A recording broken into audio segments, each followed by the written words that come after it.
Hello दोस्तों, नमस्कार। स्वागत है आप सभी का एक बार फिर YouTube channel GK Prince academy पर।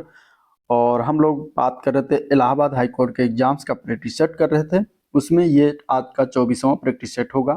टोटल अभी तक 23 प्रैक्टिस सेट हो चुका है। जिन लोगों ने वीडियो नहीं देखा है तो चैनल पेज पर जाइए, आपको वहाँ पर सारे वीडियो मिल जाएंगे। ठीक है, चलिए शुरुआत करते हैं। इलाहाबाद हाई कोर्ट के एग्जाम्स के steno, group C, group D और ड्राइवर की जो भर्तियां है, फुल प्रैक्टिस सेट देखेंगे। ठीक है, बहुत ज़बरदस्त ये प्रैक्टिस सेट है। ये अग्रवाल एग्जाम कार्ड का जो है बुक है।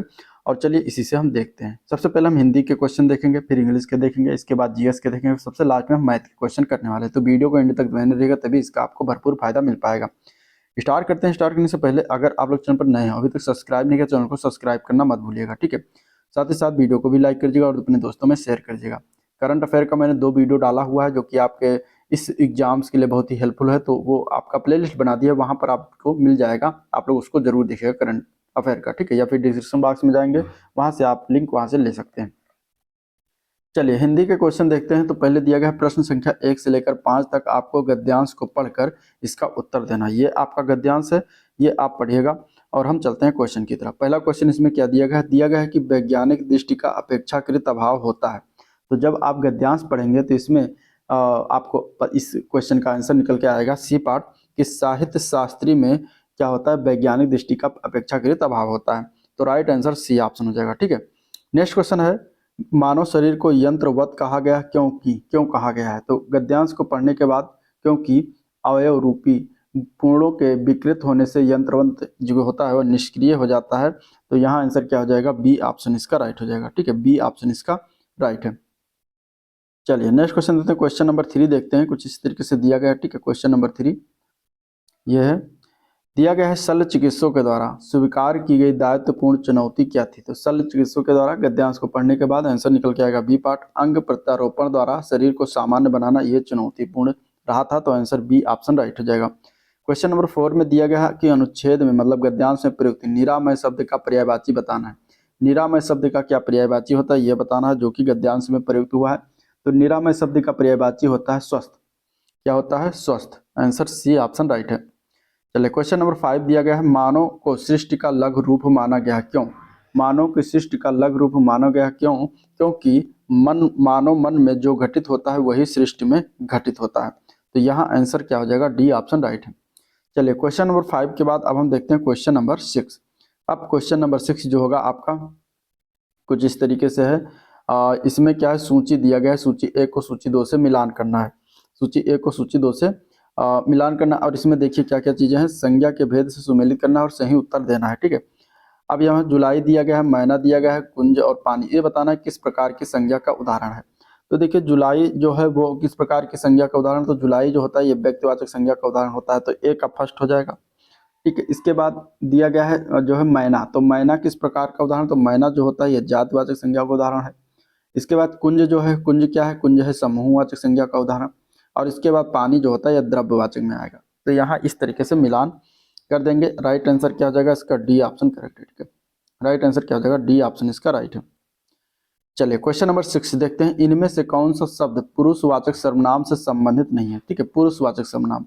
पुरुषवाचक सर्वनाम क्या? तो पुरुषवाचक सर्वनाम में अगर हम देखा जाए तो यहाँ पे क्या क्या आता है, तो जो तू शब्द है ये पुरुषवाचक सर्वनाम नहीं होता। तू शब्द जो होता है ये मध्यम पुरुष एक वचन होता है। हम जो है ये प्रथम पुरुष बहुवचन में आता है। मैं प्रथम पुरुष एक वचन में आता है सर्वनाम। परंतु यहाँ पे कोई की अगर हम बात करते हैं तो कोई जो है अनिश्चयवाचक सर्वनाम है। अतः यहाँ पे आंसर जो है बी नहीं होगा, यहाँ पे हो जाएगा आपका आंसर सी पार्ट। ठीक है, कोई जो है वो पुरुषवाचक सर्वनाम से संबंधित है। बाकी मैं, तू, तुम और हम ये सभी क्या है? पुरुषवाचक सर्वनाम है। बाकी कोई इसमें पुरुषवाचक सर्वनाम नहीं होगा। ठीक है, तो राइट आंसर सी ऑप्शन हो जाएगा। चलिए क्वेश्चन नंबर 8, श्रीदेवी के लिए सुवर मिला है, इस वाक्य में सु शब्द किस प्रकार का विशेषण है? अब देखिए श्रीदेवी के लिए सुवर मिला है, इस वाक्य में सु शब्द की अगर हम बात करेंगे तो ये गुणवाचक विशेषण के अंतर्गत आएगा, क्योंकि गुण बता रहा है। विशेषता क्या बता रहे हैं? गुण बताया जा रहा है कि श्रीदेवी के लिए किस प्रकार का वर मिला है, तो सुवर मिला है। सु का अर्थ क्या होता है? अच्छा। सु का अर्थ क्या होता है? अच्छा। तो यहाँ पे एक गुण बताया जा रहा है कि किसी व्यक्ति या वस्तु के गुण, दोष, आकार, अवस्था, गंध, स्थिति आदि का बोध कराए, तो वहां पर गुणवाचक विशेषण होता है। तो आंसर बी ऑप्शन हो जाएगा। Next question number 9। Question number 9 कुछ इस तरीके से दिया गया है। देखिए क्रिया के संदर्भ में इनमें कौन सा कथन सही है? ठीक है, क्रिया के संदर्भ में इसमें कौन सा कथन सही है? तो क्रिया की अगर बात करते हैं तो जब कर्ता एक क्रिया समाप्त करके उसी क्षण दूसरी क्रिया में प्रवृत्त होता है तब पहली क्रिया क्या होती है, पूर्वकालिक होती है, जो कि ये सही रूप से लिखा हुआ है। तो सी पार्ट इसका करेक्ट हो जाएगा, ठीक है। बाकी जब कर्म संज्ञा की तरह व्यवहार में आ जाए तो वह क्रियार्थी संज्ञा बन जाती है, गलत है। क्रिया के साथ क्रिया जोड़ने से जो संयुक्त क्रिया बनती है उसे नाम बोधक क्रिया कहते हैं, ये भी गलत है। यहाँ पे अगर आपको सही रूप से देखा जाएगा तो सी पार्ट ही सही है, ठीक है। चलिए नेक्स्ट क्वेश्चन देखते हैं, क्वेश्चन नंबर 10 दिया गया है, दिए गए शब्द के किसके उदाहरण हैं, अंदर, अन्यत्र, आगे और ऊपर, ये सभी किसके उदाहरण हैं, तो ये सभी आपके आ जाएंगे किसके, ये कालवाचक तो है नहीं, काल तो बता नहीं रहे, तो ये भी नहीं हो जाएगा, परिमाण भी नहीं बता रहे हैं, स्थान तो ये स्थान बता रहे हैं, ठीक है। आगे, ऊपर, अंदर, अन्यत्र, ये सभी क्या है, स्थान बता रहे हैं, तो स्थान क्रिया, स्थानवाचक क्रिया विशेषण के उदाहरण। आंसर सी ऑप्शन इसका राइट है। चलिए क्वेश्चन नंबर 11, क्वेश्चन नंबर 11 है अकारांत स्त्रीलिंग शब्द को बहुवचन बनाने के लिए क्या किया जाता है। ऑप्शन क्या क्या दिया गया, तो ऑप्शन कुछ इस तरीके से दिया गया है यहाँ पे ये, ठीक है। अकारांत स्त्रीलिंग को बहुवचन बनाने के लिए ऑप्शन इस तरीके से दिया गया है। क्या क्या क्या करते हैं, तो अकारांत स्त्रीलिंग शब्द का बहुवचन बनाने के लिए हम अंत स्वर के बदले ऐ का कर देते हैं, जैसे तो हो जाता है वो क्या होता है, स्त्रीलिंग बन जाता है। तो आंसर हो जाएगा सी ऑप्शन। जैसे कि अगर हम बात करें कलम शब्द, कलम शब्द है, इसको अगर हम स्त्रीलिंग बनाना तो यहाँ पे हम क्या कर देंगे, कल में, तो ये हमारा स्त्रीलिंग शब्द हो जाएगा, ठीक है। कलम का कल में, अकारांत स्त्रीलिंग शब्द का ये बहुवचन बनता है, सॉरी बहुवचन बनता है, तो कलम का बहुवचन कल में हो जाएगा, जो इस तरीके से हम लगाते हैं। चलिए क्वेश्चन नंबर 12 दिया गया है कर्ता के ने चिन्ह का प्रयोग इनमें से कहाँ हो सकता है, तो ये तो ने का प्रयोग कहाँ पर किया जाता है इसमें, तो कर्ता का ने चिन्ह जो है ये प्रयोग सामान्यतः भूतकाल में करते हैं, और भूतकाल में किया जाता है। जैसे कि राम ने खाना खाया, उसने पुस्तक पढ़ी, तो यहाँ पे ने का प्रयोग सामान्यतः भूतकाल में किया जाता है, तो आंसर ये पार्ट हो जाएगा। गाता रहता था किस पदबंध का उदाहरण, तो गाता रहता था ये दिया गया जो पदबंध है ये क्रिया पदबंध का उदाहरण है। किसका है, क्रिया पदबंध, ठीक है। इसमें क्रिया आ जा रहा है, क्रिया की बात की जा रही है, तो क्रिया पदबंध का उदाहरण हो जाएगा। नेक्स्ट क्वेश्चन देखते हैं, क्वेश्चन नंबर 14 देखते हैं, किस विकल्प में सभी शब्द शुद्ध हैं, इसमें से शुद्ध कोने में लिखा हुआ है, तो यहाँ पे अगर हम देखते हैं पुरस्कार बहुउद्देशीय गलत लिखा हुआ, अतिशयोग मंत्रिमंडल गलत लिखा हुआ है, ठीक है। विरहड़ी सुभाषिनी ये गलत, चरमोत्कर्ष हतोत्साह, तो ये सही रूप से डी पार्ट में लिखा हुआ है, ठीक है। पुरस्कार गलत है, पुरस्कार को हम इस तरीके से लिखते हैं, पुरस्कार लिखते हैं। अब बहुउद्देशीय भी गलत लिखा, बहुउद्देशीय को हम इस तरीके से लिखते हैं, बहुउद्देशीय, ठीक है, बहुउद्देशीय ये होता है बहुउद्देशीय। यहाँ पे अगर हम बात करेंगे तो बड़ा ऊ का मात्रा लगा था जो कि गलत है, ठीक है। अतिशयोक्त, अतिशयोक्त, अतिशयोक्त तो सही लिखा, लेकिन मंत्रिमंडल, ठीक है, अतिशयोक्त और मंत्रिमंडल ये भी सही लिखा हुआ है, अतिशयोक्त, अतिशयोक्त ये भी सही लिखा, बी पार्ट भी सही रूप से लिखा हुआ, ठीक है। विरहड़ी, विरहड़ी गलत लिखा हुआ, विरहड़ी को हम लिखते हैं विरहड़ी, ठीक है, इस तरीके से लिखा जाता है, हाँ पे छोटी की मात्रा रहती है, यहाँ पे नहीं है। सुवासिनी सही लिखा हुआ, लेकिन इसमें विरहड़ी गलत लिखा हुआ। तो इस तरीके से यहाँ पे दो ऑप्शन सही है आपका, डी पार्ट और बी पार्ट, अतिशयोक्त भी सही है, अतिशयोक्त और मंत्रिमंडल भी सही है, तो इस तरीके से दो ऑप्शन सही है। चलिए नेक्स्ट क्वेश्चन, इनमें से किस विकल्प के सभी शब्दों में उपसर्ग तथा प्रत्यय दोनों का प्रयोग किया गया। उपसर्ग और प्रत्यय, उपसर्ग कहाँ पर लगता है, उपसर्ग मूल शब्द है उसके पहले लगता है, और प्रत्यय मूल शब्द के बाद में लगता है, तो दोनों का प्रयोग किसमें किया गया है, तो यहाँ पे अगर देखते हैं तो अनुमानित शब्द और अत्याचार शब्द, यहाँ पे दोनों का शब्द का प्रयोग किया गया है, ठीक है। सॉरी, अनुमानित और अत्याचार में नहीं, यहाँ पे परिपूर्णता और आधार्मिक। उपसर्ग, परिपूर्णता में उपसर्ग क्या है, परि है, और जो प्रत्यय लगा हुआ इसमें ता लगा हुआ है। अधार्मिक में उपसर्ग क्या लगा है, आ उपसर्ग लगा हुआ है, ठीक है, और इसमें प्रत्यय क्या लगा है, इक लगा है, तो इस तरीके से इनमें प्रयोग किया गया, तो बी ऑप्शन इसका राइट हो गया। चलिए क्वेश्चन नंबर 16 देखते हैं, क्वेश्चन नंबर 16 दुस्तर का सही संधि विच्छेद, दुस्तर का सही संधि विच्छेद करेंगे तो क्या हो जाएगा, सी पार्ट हो जाएगा, दुह प्लस तर, ये विसर्ग आ जाता है तो विसर्ग संधि के अंतर्गत हो जाएगा, तो आंसर सी ऑप्शन इसका राइट है। क्वेश्चन नंबर 17, क्वेश्चन नंबर 17 दिया गया है सुमेलित करना है, ठीक है, समास और शब्द। विदेश गमन किस प्रकार का समास है, तो विदेश गमन, विदेश को गमन, विदेश के लिए गमन, तो यहाँ पे ये हो जाएगा कौन सा समास, ठीक है, विदेश के लिए गमन, तो यहाँ पे कौन सा समास हो जाएगा, चलिए इसमें बताइए, विदेश के लिए गमन, तो ये हो जाएगा तत्पुरुष समास, ठीक है, विदेश के लिए गमन तत्पुरुष समास। गिरधर, गिरधर जो दिया गया है ये किस प्रकार का समास है, तो गिरधर गिरि को धारण करे अर्थात जो, तो श्री कृष्ण से हो जाएंगे, तो यहाँ पे क्या हो जाएगा, ये हो जाएगा बहुव्रीहि समास, देश विदेश, अब जहाँ पे डंडी आ जाती है वहाँ पे कौन सा समास हो जाता है, तो द्वंद्व समास हो जाता है। और यथा शीघ्र हो जाएगा अव्ययीभाव समास। तो इस प्रकार हम इसका मिलान कर लेंगे, आंसर क्या हो जाएगा, C option right. Question number 18 देखते हैं क्या दिया गया है कि मौक्तिक शब्द का तद्भव रूप क्या है। मौक्तिक, मौक्तिक का तद्भव, ये जो है तत्सम रूप में लिखा हो, इसका तद्भव होता है मोती। क्या होता है, मोती होता है। आंसर ए पार्ट हो जाएगा। ठीक है, आंसर क्या है, ए पार्ट सही है। मृत्तिका का तद्भव क्या होगा, मृत्तिका का तद्भव होता है मिट्टी। ठीक है, मृत्तिका का तद्भव मिट्टी होता है। मौसी का तत्सम, मौसिक का तत्सम होता है मात्र स्वसा। ठीक है, मात्र स्वसा, मात्र स्वसा मौसिक का तत्सम होता है। चलिए नेक्स्ट क्वेश्चन की तरफ बढ़ते हैं। क्वेश्चन नंबर 19 में दिया गया है कि आ वर्ग एवं बा वर्ग से समानार्थी शब्दों का मिलान करना है। ठीक है, पीयूष, पीयूष के समानार्थी अगर देखेंगे तो अमृत होता है। पीयूष का समानार्थी पीयूष अमृत होता है। ठीक है, अमीय होता है, सुधा होता है और सोम भी होता है। तो पीयूष का समानार्थी क्या हो जाएगा, सोम हो जाएगा इसमें से। विपिन जो होता है ये वन का समानार्थी होता है। इसके अन्य समानार्थी वन का कानन, अरण, कांतार, जंगल होता है। ठीक है, अभी अन्य ऑप्शन इसमें देखते हैं कहाँ पर दिया गया, यहाँ पर। ठीक है, विपिन का ताम्रस कानन, तो विपिन का हो जाएगा कानन। ठीक है, इसके बाद पुंडरीक, पुंडरीक और मकरध्वज ध्वज। पुंडरीक का समानार्थी में कमल आ जाता है। ठीक है, पंकज, नीरज, सरोज, नलिनी आ जाता है। और मकरध्वज का जो होता है वो हो जाएगा इसमें ताम्रस। इसके अन्य पर्यायवाची में, अन्य समानार्थी में कामदेव, मनमय, कामदेव, मनमय, मनोज। ठीक है, और मार, अलग, ये सभी आ जाते हैं इसमें। ठीक है, तो पुंडरीक का क्या हो जाएगा, पुंडरीक का हो जाएगा, यहाँ पे देखते हैं क्वेश्चन नंबर 19 में।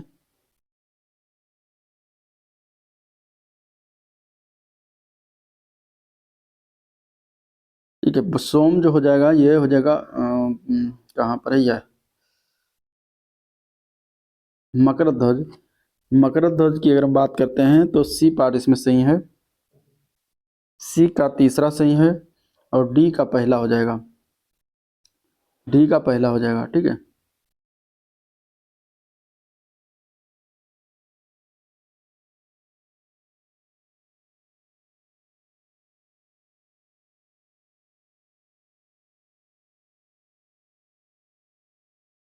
हाँ डी का पहला हो जाएगा मनमय।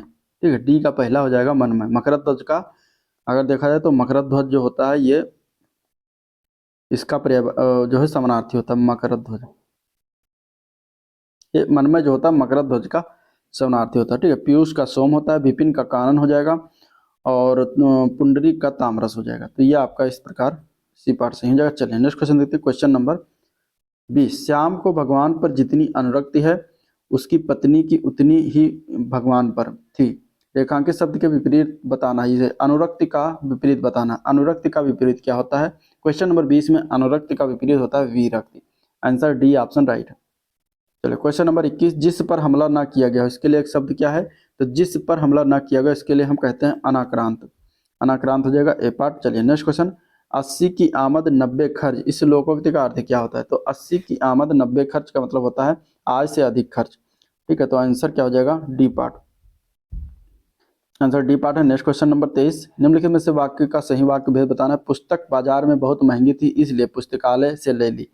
इसका सही वाक्य भेद बताना किस प्रकार का वाक्य है, तो यहाँ पे देखिए इसलिए से दो वाक्य से जुड़े हुए हैं उपवाक्य, तो ये हो जाएगा मिश्र वाक्य का उदाहरण। ठीक है, मिश्र वाक्य क्या होता है कि ऐसे वाक्य जिसमें एक साधारण वाक्य हो तथा उसके अधीन कोई दूसरा आश्रित वाक्य हो, उपवाक्य हो कि वो काल आ रहा है, तो वो वहां पर क्या हो जाएगा, जो है मिश्र वाक्य का उदाहरण हो जाएगा। चलिए क्वेश्चन नंबर 24, क्वेश्चन नंबर 24 में दिया गया है कि कौन सा इसमें से शुद्ध वाक्य शुद्ध वाक्य बताना, इसमें से कौन सा हो जाएगा। क्वेश्चन नंबर 24 में अगर हम देखते हैं तो देखिए इसमें ऊपर के वाक्यों में कोई शुद्ध नहीं है, क्योंकि अगर हम बात करें इसमें इन वाक्यों का शुद्ध रूप, तो फूलों की सौंदर्यता दर्शनीय है, जो कि गलत है। सौंदर्यता नहीं होनी चाहिए, यहाँ पे सौंदर्य होना चाहिए। फूलों का होना चाहिए, फूलों का सौंदर्य जो है दर्शनीय है, तो ये गलत है। यहाँ ताजा और गर्म भैंस का दूध मिलता है, जो कि गलत लिखा हुआ। यहाँ लिखना चाहिए यहाँ भैंस का ताजा और गर्म दूध मिलता है, जो कि गलत लिखा हुआ है, तो ये भी गलत हो जाएगा। उसे मृत्युदंड की सजा दी गई, तो यहाँ पे उसे मृत्युदंड की सजा, मृत्युदंड या फिर सजा दोनों एक ही है, तो यहाँ पे ये भी गलत है। इसका शुद्ध रूप होना चाहिए था उसे मृत्युदंड दिया गया है। तो इस प्रकार तीनों गलत है, तो आंसर हो जाएगा डी पार्ट, उपयुक्त में से कोई शुद्ध नहीं है। चलिए क्वेश्चन नंबर 25, मोम सा तन घुल चुका अब दीप सा मन जल चुका है, इस पंक्ति में कौन सा अलंकार है? तो यहाँ पे अगर आप देखिए मोम सा तन दिया गया है और दिया गया है दीप सा मन, ठीक है, दो इसमें दिए गए हैं। अब यहाँ पे देखिए उपमान और उपमेय, मतलब मोम उपमान, तन जो है उपमेय, पूर्णोपमा हो जाएगा यहाँ पे, और दीप ये भी उपमान है और मन जो है उपमेय है। तो दिए गए में अगर हम देखते हैं तो ये पूर्णोपमा अलंकार है, आंसर ए पार्ट है।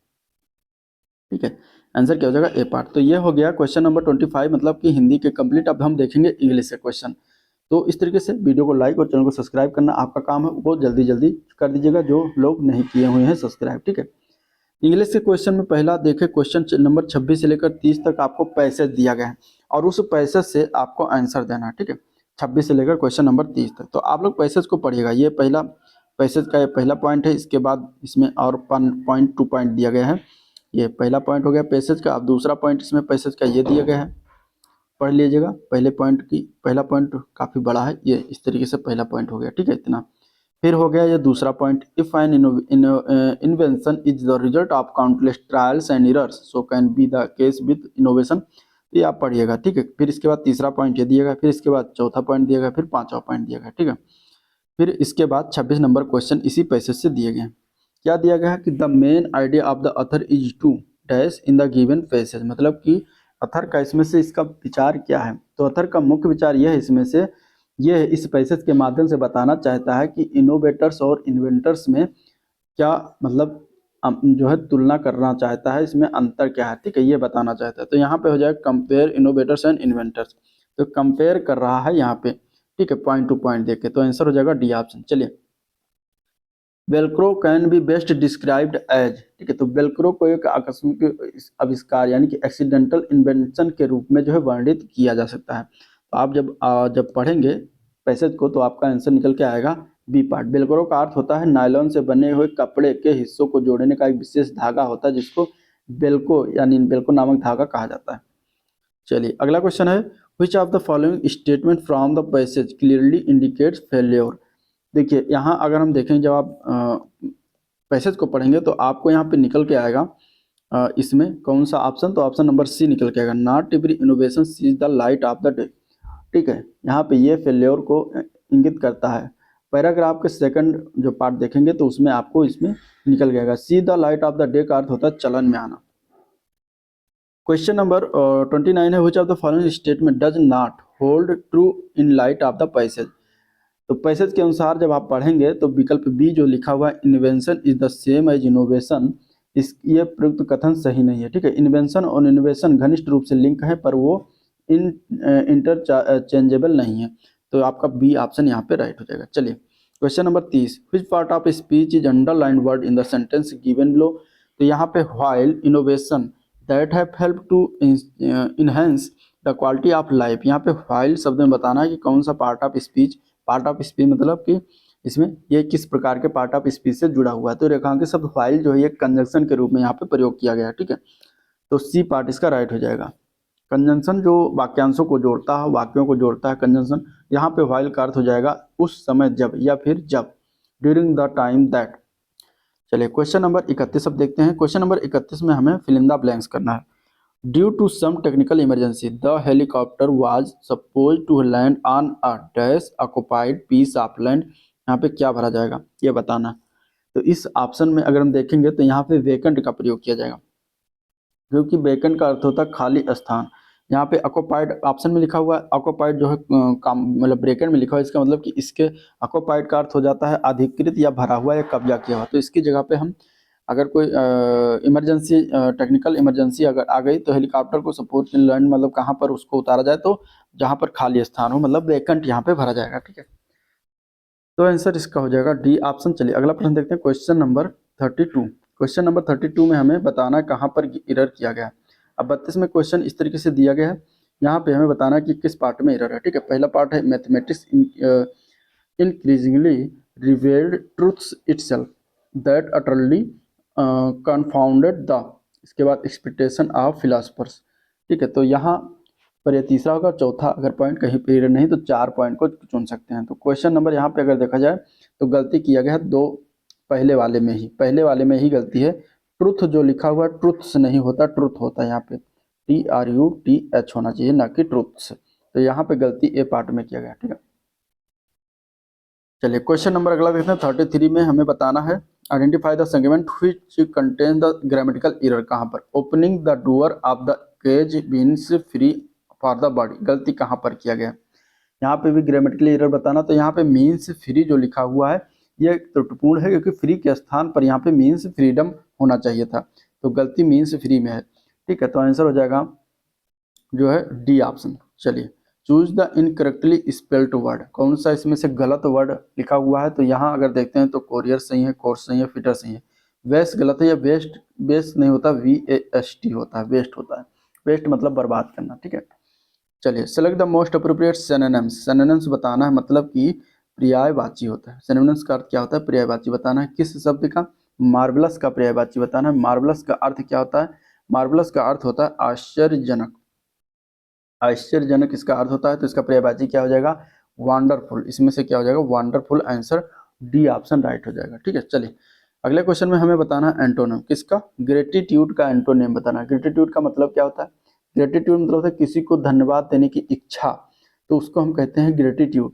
अब इसका जो है विलोम क्या हो जाएगा? ऑप्शन कुछ इस तरीके से यहाँ पे दिया गया, क्वेश्चन नंबर 36 का ऑप्शन ये दिया गया, ठीक है। यहाँ पे बताना है ग्रेटिट्यूड का एंटोनिम। ग्रेटिट्यूड का एंटोनिम इस चार ऑप्शन में कौन सा हो जाएगा? तो यहाँ पे हो जाएगा थैंकलेसनेस। थैंकलेसनेस इसका ऑप्शन आंसर सही हो जाएगा, एंटोनिम हो जाएगा। थैंकलेसनेस इसका क्या हो जाएगा? अर्थ हो जाएगा, मतलब एंटोनिम हो जाएगा। तो आंसर सी ऑप्शन। चलिए next question, select the option that can be used as a one word substitution बताना है। A thing which happens every 2 years, a thing which happens every 2 years, जो हर 2 साल पर होता हो, उसको हम एक शब्द में क्या कहेंगे? तो 37 का अगर हम बात करेंगे तो इसके लिए हम कहते हैं बाइनियल। बाइनियल, तो बाइनियल इसका राइट आंसर है सी ऑप्शन हो जाएगा, मतलब द्विवार्षिक या 2 साल, ठीक है। एनुअल मतलब वार्षिक होता है 1 साल, सेंचुरी मतलब शतक होता है। चलिए अगला प्रश्न, नेक्स्ट क्वेश्चन है क्वेश्चन नंबर 38 दिया गया है। इसमें से which option that can be used as a one word substitute बताना है। इसमें भी a system of government by the wealthy class, उसको हम एक शब्द में क्या कहेंगे? तो मतलब कि उसको कहा जाएगा प्लूटोक्रेसी। प्लूटोक्रेसी मतलब कि सिस्टम, एक ऐसा सिस्टम जो वेल्दी क्लास हो, मतलब कि धनिक हो, मतलब धन हो, तो धनिक तंत्र या अमीर लोगों का शासन, उसको कहते हैं प्लूटोक्रेसी, ठीक है। थियोक्रेसी मतलब कि धर्म तंत्र, डेमोक्रेसी मतलब लोकतंत्र या प्रजातंत्र, ऑटोक्रेसी मतलब स्वेच्छाचारी या फिर एक तंत्र या फिर निरंकुशता, इसको कह सकते हैं। चलिए select the most appropriate meaning of the given idiom. Idiom का हमें अर्थ बताना है। गेट अ सेकंड विंड, इसका मुहावरे का अर्थ क्या है? गेट अ सेकंड विंड मतलब इसका अर्थ होता है नया जोश, या फिर थक जाने के बाद फिर से ऊर्जा प्राप्त करना। तो आंसर हो जाएगा A part, have renewed energy after having been tired. तो आंसर ए पार्ट इसका करेक्ट है। चलिए select the most appropriate meaning of the given idiom. Have your heart in your mouth, इसका अर्थ क्या हो जाएगा? ये भी मुहावरा है, तो इसका अर्थ होता है कलेजा कांपना। हिंदी में इसको क्या कहते हैं? कलेजा कांपना, ठीक है। और इसका अर्थ क्या हो जाएगा? इसका अर्थ हो जाएगा इसमें से फीलिंग एक्सट्रीमली नर्वस, ठीक है। इसका अर्थ क्या हो जाएगा? Feeling extremely nervous. Answer A part right है। चलिए क्वेश्चन नंबर 41, क्वेश्चन नंबर 41 दिया गया है पैसिव फॉर्म बनाना है। एक्टिव पैसिव में पैसिव फॉर्म बनाना है किसका? जो आप वाक्य दिया गया है sentence, one should wear a mask while going out. अब इसका हमें पैसिव बताना है। तो दिया गया वाक्य जो किसमें है? ये एक्टिव वॉइस में है, इसका पैसिव वॉइस में चेंज हम करेंगे तो हो जाएगा while giving out a mask should be worn. तो आंसर सी ऑप्शन इसके लिए राइट है। आंसर क्या है? सी ऑप्शन ले इसके लिए राइट है। चलिए क्वेश्चन नंबर 42 में क्या है? हमें बताना है इनडायरेक्ट स्पीच, ठीक है। डायरेक्ट इनडायरेक्ट, तो इनडायरेक्ट स्पीच का इसका क्या हो जाएगा? 42 नंबर क्वेश्चन इस तरीके से अब दिख रहा है, ठीक है। ये चलिए select the option express when given indirect speech. The old king said good heavens I am ruined. यहाँ पे इसका इनडायरेक्ट स्पीच क्या हो जाएगा? तो यहाँ पे हो जाएगा the old king exclaimed with sorrow that he was ruined. तो आंसर सी ऑप्शन हो जाएगा, ठीक है। आंसर क्या हो जाएगा? सी ऑप्शन इसका करेक्ट हो जाएगा। चलिए अगला क्वेश्चन देखते हैं 43 नंबर क्वेश्चन है the following sentence has been split into 2 4 segment. Into 4 segment identify the segment जहां पर ग्रामेटिकली एरर दिया हो, उसको हमें बताना है। I visit my school once a year to meeting my former teacher, इसमें कहाँ पे गलती की गई है? तो देखिए अगर हम यहाँ पे देखते हैं टू मीटिंग की जगह पे यहाँ पे टू मीट होना चाहिए था। टू मीट, टू मीट होना चाहिए था, क्योंकि टू जो होता है अपने बाद इन्फिनिटिव लेता है, ना कि जीरंड। तो यहाँ पे सॉरी टू मीट होना जो कि क्रिया विजिट का ऑब्जेक्ट हो जाएगा। ठीक है, तो विजिट का ऑब्जेक्ट हो जाएगा टू मीट, यहाँ पे टू मीट होगा, तो आंसर क्या हो जाएगा टू मीट। 43 का ऑप्शन देख लीजिए, इस तरीके से यहाँ पे दिया गया क्या टू मीटिंग में एरर किया गया। ठीक है, चलिए अगला प्रश्न, क्वेश्चन नंबर 44। क्वेश्चन नंबर 44 में बताना हमें कौन ये जो सेंटेंस दिया है किस टेंस में है। Ram has always helped me, ये किस टेंस में दिया गया है। तो यहाँ पे देखिए जो हैज लगता है सब्जेक्ट प्लस हैज हैव। ठीक है, सब्जेक्ट प्लस हैज हैव, ये हो गया, प्लस वर्ब का थर्ड फॉर्म प्लस ऑब्जेक्ट अगर आपको, तो हैज है प्लस वर्ब का थर्ड फॉर्म प्लस ऑब्जेक्ट अगर आपको मिल जाता है तो ये किस जो है टेंस में आ जाता है, तो ये प्रेजेंट परफेक्ट टेंस का वाक्य हो जाता है। तो यहाँ पे प्रेजेंट परफेक्ट टेंस हो जाएगा, डी ऑप्शन इसका राइट है, प्रेजेंट परफेक्ट टेंस का वाक्य है। ठीक है, Ram has always helped me, has लगा है, हेल्प लगा है, हेल्प थर्ड फॉर्म है और सब्जेक्ट है इसके बाद, तो यहाँ पे हो जाएगा जो है प्रेजेंट परफेक्ट टेंस हो जाएगा, कंटिन्यूस नहीं होगा। कंटिन्यूस जब आएगा तब आईएनजी फॉर्म आ जाएगा, तो यहाँ पे हो जाएगा बी ऑप्शन करेक्ट। चलिए question number 45, choose the option which word phrase given below have been rearrange into correct sentence. यहाँ पे बताना है इस तरीके से कुछ कैसे इसको रीअरेंज करना है करेक्ट सेंटेंस में। ऑप्शन कुछ इस तरीके से आपको दिया गया है। ठीक है, 4 ऑप्शन दिए गए हैं। For rowing offer facilities to the lake as well as fishing, इसको हमें करेक्ट करना। तो दिए गए पार्ट को अगर रीअरेंज करते हैं तो सही सीक्वेंस जो होगा वो होगा, ठीक है, द लेक। ठीक है, पहले क्या होगा द लेक, सही सीक्वेंस क्या होगा द लेक। ठीक है, द लेक होगा पहले ऑप्शन, इसके बाद आ जाएगा ऑफर्स फैसिलिटीज। ठीक है, facilities, offer facilities for rowing as well as fishing. ठीक है, मैं कैसे ढूंढेंगे, सबसे पहले हम सब्जेक्ट ढूंढेंगे तो द लेक सब्जेक्ट है इसमें, फिर इसके बाद वर्ब ढूंढेंगे तो द लेक, फिर ऑफर फैसिलिटीज फॉर रोइंग, ये वर्ब हो गया हेल्पिंग वर्ब, इसके बाद जितने भी as well as fishing object हो जाएगा। तो यहाँ पे आंसर क्या है जो है बी ऑप्शन से, CBAD इसका राइट आंसर हो जाएगा, बी पार्ट। चलिए अब देखिए क्वेश्चन नंबर 46 से लेकर 50 तक आपको पैसे में फिलअप करना है। ठीक है, पैसे दिया गया है इस तरीके से, देखिए इसमें आपको भरना है। The major goal of renewable energy deployed in India is to drive economics. अब पहले में क्या लिखा जाएगा, तो यहाँ पे हो जाएगा growth, economic growth, GROWTH, growth मतलब प्रयोग होगा, और इसके बाद ग्रोथ होगा improve energy security, increase access to electricity and, दूसरे स्थान पर क्या हो जाएगा रिड्यूस। ठीक है, ऑप्शन अभी आपके नीचे दिया गया, climate change, sustainable development at attainable via the use of sustainable energy and by giving residence. तो तीसरे में आपको ऑप्शन हो जाएगा यहाँ पे एक्सेस। ठीक है, एक्सेस का प्रयोग उचित होगा। एक्सेस मतलब होता है पहुंच, to expensive dependable sustainable and contemporary energy, strong government backing and increasingly favourable economic scenario have propelled India to the 4 number पर हो जाएगा आपका forefront of the world most promising renewable energy sectors. The government has devised regulation initiative and the welcoming atmosphere to, क्या भर जाएगा यहाँ पे, तो यहाँ पे हो जाएगा अट्रैक्ट। ठीक है, अट्रैक्ट मतलब आकर्षित करना, तो इस तरीके से यहाँ पे फिलअप किया जाएगा। क्वेश्चन नंबर 46 में अगर हम देखते हैं तो यहाँ 46 में भर जाएगा ग्रोथ, 47 में हो जाएगा रिड्यूस, ठीक है, 48 में हो जाएगा आपका एक्सेस और 49 में आपका हो जाएगा फोरफ्रंट। चलिए क्वेश्चन नंबर 50 नंबर क्वेश्चन है अप्रोप्रिएट द ऑप्शन, बताना most appropriate the option fill in the blanks number 5। तो 5 में बना जाएगा अट्रैक्ट, आंसर ए पार्ट है, अट्रैक्ट मतलब आकर्षित करना। तो ये हो गया इंग्लिश के क्वेश्चन जिसको हम लोगों ने देखा। अब हम देखेंगे सामान्य ज्ञान के क्वेश्चन।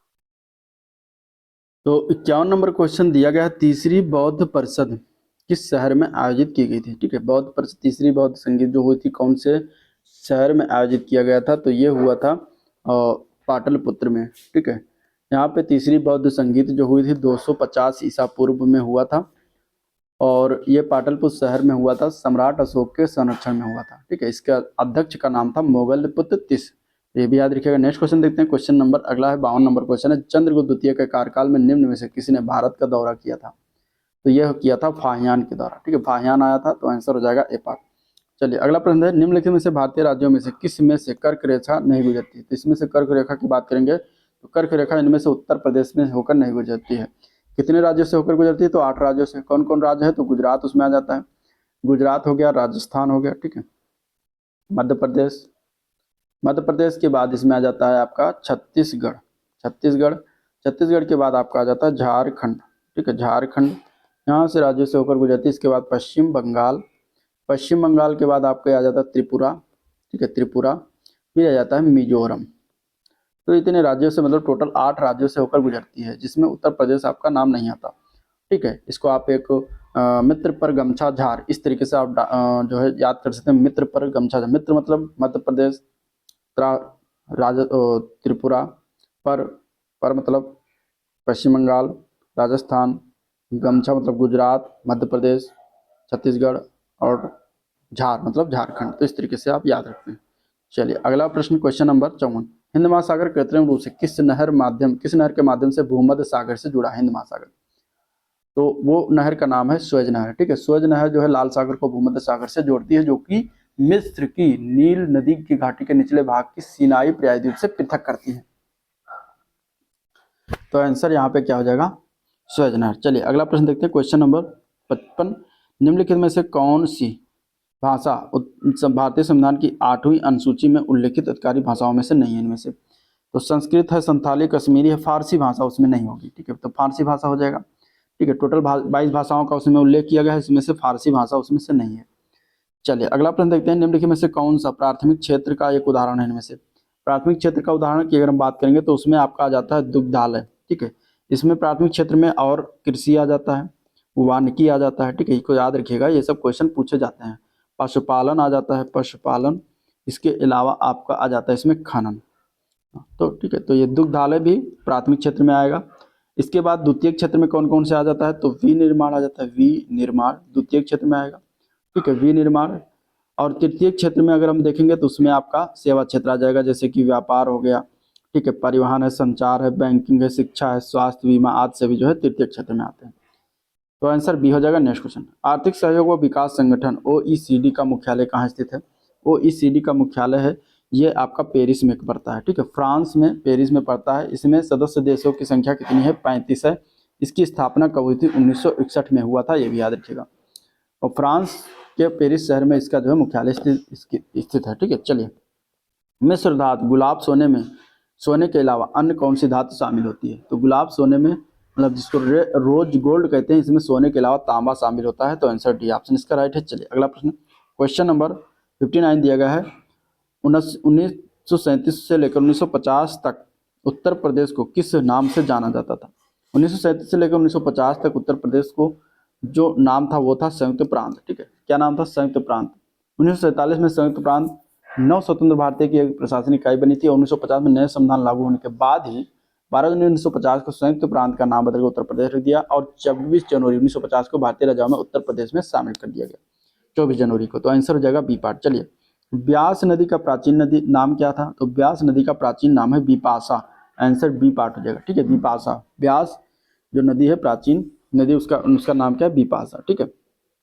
चिनाब नदी, कुछ जो है चिनाब नदी को अश्किनी नदी कहा जाता था, रावी नदी को परसुड़ी नदी कहा जाता था, झेलम को बितिस्ता कहा जाता, ठीक है, बितिस्ता, और ब्यास को बिपाशा, सतलज को सतुद्री कहा जाता था। तो ये पुराने कुछ नाम थे। अमरावती स्तूप का निर्माण किस काल में हुआ था? अमरावती स्तूप का निर्माण किस काल में हुआ था, ये बताना है। क्वेश्चन नंबर 61, अमरावती स्तूप का निर्माण हुआ था प्राचीन भारत की बौद्ध कला और वास्तुकला का प्रसिद्ध नमूना है, जो कि सातवाहनों के काल में किया गया था। अगला प्रश्न, किस मुगल सम्राट के शासन काल में मयूर सिंहासन का निर्माण किया गया था? मयूर सिंहासन का निर्माण जो हुआ था, यह हुआ था शाहजहां के काल में, ठीक है, शाहजहां के शासन काल में मयूर सिंहासन का निर्माण करवाया गया था। आंसर बी ऑप्शन इसका राइट हो जाएगा। चलिए, ब्रिटिश भारत की राजधानी को कलकत्ता से दिल्ली स्थानांतरित किए जाने के समय भारत का वायसराय कौन था उस समय? तो उस समय वायसराय था जो है हार्डिंग। हार्डिंग के समय जो है भारत की राजधानी को कलकत्ता से दिल्ली स्थानांतरित किया गया था, ठीक है, तो यहाँ पर आंसर क्या हो जाएगा? सी ऑप्शन हो जाएगा। चलिए नेक्स्ट क्वेश्चन देखते हैं, ताजमहल का वास्तुकार कौन था? ताजमहल को बनाने वाले का नाम क्या था? तो उसका नाम था ईसा खां, ठीक है, ईसा खां, उस्ताद ईसा खां, आंसर ए पार्ट हो जाएगा, ईसा खां इसका राइट आंसर। चलिए, ताजमहल कहाँ पर है? आगरा में है। नेक्स्ट क्वेश्चन, गंगा नदी की कौन सी नदी बाएं किनारे की सहायक नदी नहीं है? ठीक है, गंगा नदी की कौन सी नदी इसमें से बाएं किनारे की सहायक नदी नहीं है? तो इसमें से अगर देखेंगे तो यमुना हो जाएगा। यमुना जो है बाएं से नहीं मिलती है, गंगा से दाएं से मिलती है। गंगा की बाईं ओर सहायक नदियां जो है रामगंगा नदी है, गोमती नदी है, घाघरा है, गंडक नदी है और कोसी नदी है। और गंगा के दाहिने किनारे सहायक नदियों में यमुना नदी आता है और सोन नदी और दामोदर नदी आती है। ठीक है, चलिए, जनगणना 2011 के अनुसार भारत के किस राज्य में लिंगानुपात सर्वाधिक है? तो यहाँ पे अगर हम देखेंगे तो इसका राइट आंसर इसमें डी पार्ट है, केरल। केरल का लिंगानुपात 1084 है। ठीक है, 1084 है, तो यहाँ आंसर हो जाएगा डी पार्ट। चलिए, अगला प्रश्न है, दीर्घ ज्वार आते हैं। दीर्घ ज्वार कब आता है? दीर्घ ज्वार जो होता है ये पूर्णिमा और अमावस्या दोनों को आता है, आंसर सी ऑप्शन हो जाएगा। दीर्घ ज्वार जो समुद्र में लहर उठती है। पार्थिव तंत्र की दो अवयव, पार्थिव तंत्र में दो प्रमुख अवयव कौन कौन से हैं? तो इसमें से अगर देखा जाए तो आंसर हो जाएगा डी पार्ट। दो अवयव जो होते हैं जैविक और अजैविक होते हैं। जैविक घटक जिसमें पेड़ पौधे जंतु होते हैं, और इसके बाद अगर हम बात करें तो इनके पद्धतियों, जैविक घटक को पोषक के आधार पद्धति के आधार पर तीन भागों में बांटा गया है, उत्पादक, उपभोक्ता और प्राथमिक उपभोक्ता, फिर द्वितीय उपभोक्ता। मतलब उपभोक्ता की तीन श्रेणियां हैं, प्राथमिक उपभोक्ता, द्वितीय उपभोक्ता और तृतीय उपभोक्ता। इसके बाद इसमें एक अन्य जैविक घटक में अपघटक भी आते हैं। ठीक है, अजैविक घटक में कौन कौन से आते हैं? जल, वायु, मृदा, प्रकाश आदि होते हैं। तो ये चीजें हैं। नेक्स्ट क्वेश्चन, किसी पार्थिव तंत्र का जैव भार मतलब बायोमास अधिकतम होता है किसका? इसमें से अधिकतम होता है तो वो होता है वन का। ठीक है, वन का जैव भार जो होता है सबसे अधिकतम होता है। नेक्स्ट क्वेश्चन, राज्य सरकार को कानूनी मामलों में सलाह देने के लिए अधिकृत है, कौन अधिकृत है? तो राज्य सरकार को कानूनी सलाह देने के लिए महाधिवक्ता होता है, आंसर बी ऑप्शन राइट है। ठीक है, यह अनुच्छेद 165 में राज्य के महाधिवक्ता की नियुक्ति का प्रावधान है, भारत के अनुच्छेद 165 में। चलिए, द्वितीय पंचवर्षीय योजना की रूपरेखा किसके द्वारा बनाई गई थी? तो ये बनाया गया था पीसी महालनोबिस के द्वारा। ठीक है, ये द्वितीय पंचवर्षीय योजना की रूपरेखा का निर्माण कराया गया था। ठीक है, तो यहाँ आंसर क्या हो जाएगा? ए पार्ट करेक्ट हो जाएगा। चलिए, 70 नंबर क्वेश्चन हो गया। अब यहाँ पे हम देखेंगे कुछ रीजनिंग के क्वेश्चन है, तो इसको भी देख लीजिए। लुप्त संख्या इसमें से ज्ञात करना है। ठीक है, लुप्त संख्या इसमें बताना है, इस तरीके से दिया गया है। यहाँ पे क्या हो जाएगा? लुप्त संख्या। ऑप्शन कुछ इस तरीके से दिख रहा होगा आपको।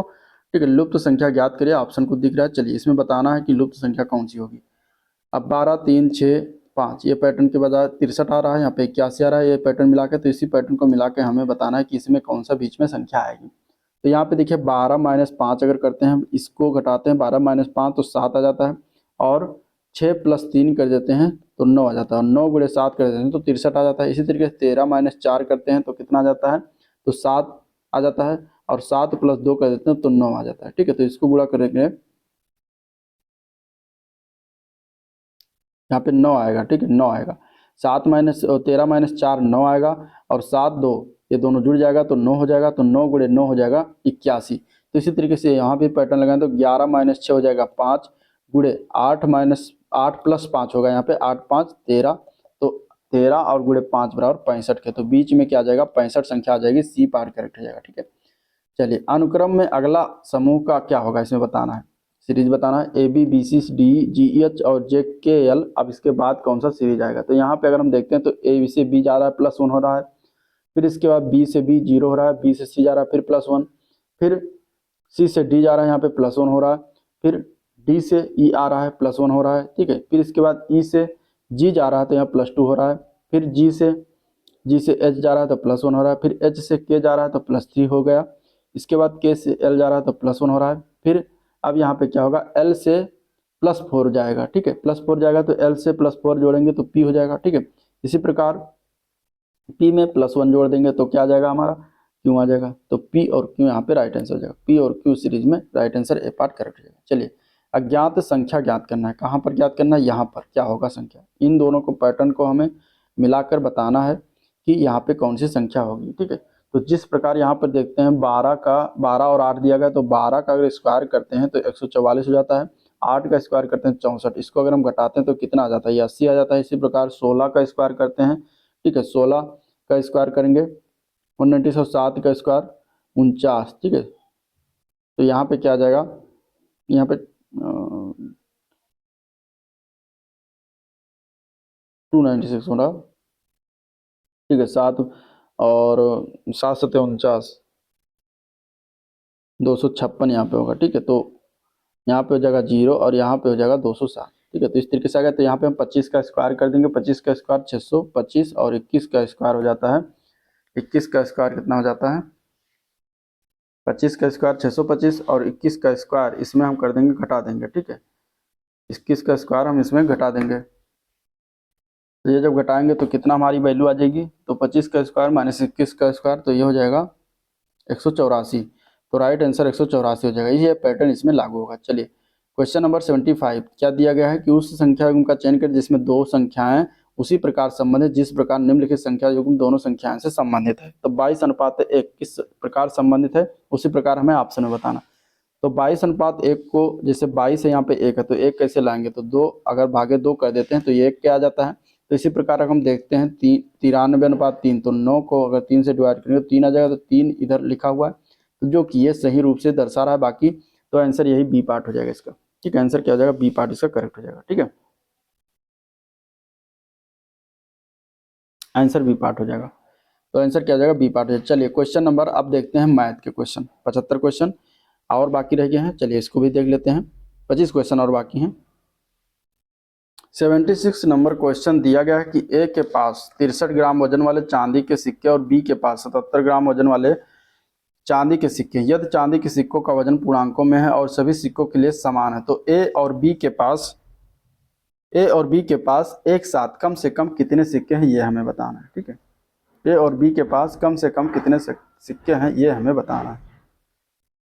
तो यहाँ हम कैसे लगाएंगे, क्या करेंगे, देखिए चलिए सवाल लगाते हैं, इसको कैसे लगाएंगे। चैनल को सब्सक्राइब कर दीजिएगा, वीडियो को भी लाइक कर दीजिएगा। ठीक है, ये आपका काम है लाइक करना, सब्सक्राइब करना, जो आप कर सकते हैं। आपको इसके लिए कोई पेमेंट देना नहीं है। ठीक है, कोई चार्ज नहीं लगेगा, सिर्फ एक बटन दबाना है जो आपके सामने लिखा हुआ है। चलिए 76 देखते हैं। ए के पास चांदी का वजन जो है कितना है, ए के पास चांदी का वजन जो है 63 ग्राम है उसका। ठीक है, और बी के पास चांदी का वजन कितना है, तो 77 ग्राम है। अब कह रहा है ए और बी के पास कम से कम सिक्कों की संख्या कैसे निकालेंगे, तो देखो 63 को अगर हम इसमें गुणनखंड कर दें तो 9 × 7 लिख सकते हैं और इसको हम लिख सकते हैं 11 × 7। ठीक है, 11×7=77। तो इस प्रकार हम इसमें कम से कम संख्या सिक्कों की संख्या कितनी हो जाएगी, तो 63/7 से डिवाइड कर, 7 दोनों में कॉमन है, प्लस 77/7 इसमें डिवाइड कर देंगे। तो ये हमारा क्या हो जाएगा, 9×7 = 63 और 7 गृह थे तो 11×9 = 20। तो टोटल ये 20 सिक्के आ जाएंगे। ठीक है, टोटल कितने हो जाएंगे, 20 सिक्के। कम से कम कितने सिक्के एक साथ है, तो 20 सिक्के हो जाएंगे। आंसर इसका क्या हो जाएगा, आंसर इसका जो है 20 सही है, सी पार्ट। इस तरीके से हम, अगर इस तरीके से आपको क्वेश्चन मिलता है तो ये आप फार्मूला लगा के इसमें आप निकाल सकते हैं। ठीक है, चलिए नेक्स्ट क्वेश्चन देखते हैं, क्वेश्चन नंबर 77 देखते हैं। क्वेश्चन नंबर 77 क्या दिया गया है, 77 नंबर क्वेश्चन दिया गया, त्रिभुज एक एबीसी है। ठीक है, एक एबीसी त्रिभुज बना लेते हैं पहले, तभी आपको इसमें समझ में आएगा, क्योंकि इसको बनाना जरूरी है। एक त्रिभुज हो गया और इस त्रिभुज का मान दिया गया क्या है, एबीसी है। ठीक है, इस त्रिभुज का क्या मान दिया गया है, ए बी और सी है, ये हो गया। अब क्या कह रहा है, डी ई पैरेलल है ए बी के, डी ई पैरेलल है ए बी के, तो हम डी ई जो रेखा खींचेंगे ए बी के पैरेलल है। ठीक है, तो यहाँ पे हम कोई बिंदु ई मान लेते हैं, इस पर ई बिंदु हो गया, इसको हम खींचते हैं इसके ए बी के पैरेलल के बराबर। ठीक है, इस तरीके से ये हो गया डी बिंदु। तो ये बराबर, ये पैरेलल है इसके, ये कह रहा है आप क्वेश्चन में। इसके बाद कह रहा है क्या, डी और बी क्रमशः क्या है, ए सी और बी सी पर बिंदु है, तो हमने बिंदु कर लिया इस तरीके से। अब क्या कह रहा है कि एफ जो है सी और डी के मध्य एक बिंदु इस प्रकार है कि ई एफ मतलब पैरेलल बी डी के, बी डी, तो बी डी पहले हम मिलाएंगे, बी डी कहाँ मिलेगा, ये मिलेगा। ठीक है, बी डी, तो ये बी डी हो गया। अब इसके प्रोपोर्शनल बता रहा है कौन सा है, ई एफ, तो इसके प्रोपोर्शनल ई एफ को हम ऐसे इस तरीके से करेंगे। ठीक है, ये बिंदु है एफ, ये कह रहा है क्वेश्चन में, ये आपका क्वेश्चन कह रहा है। अब क्या कह रहा है कि ए डी बराबर मान दिया गया है 15 सेंटीमीटर, ए डी का मान कितना है, 15 सेंटीमीटर है। यहाँ से इसकी दूरी, यहाँ से इसकी दूरी कितनी है, 15 सेंटीमीटर। ठीक है, और कह रहा है कि डी सी बराबर कितना है,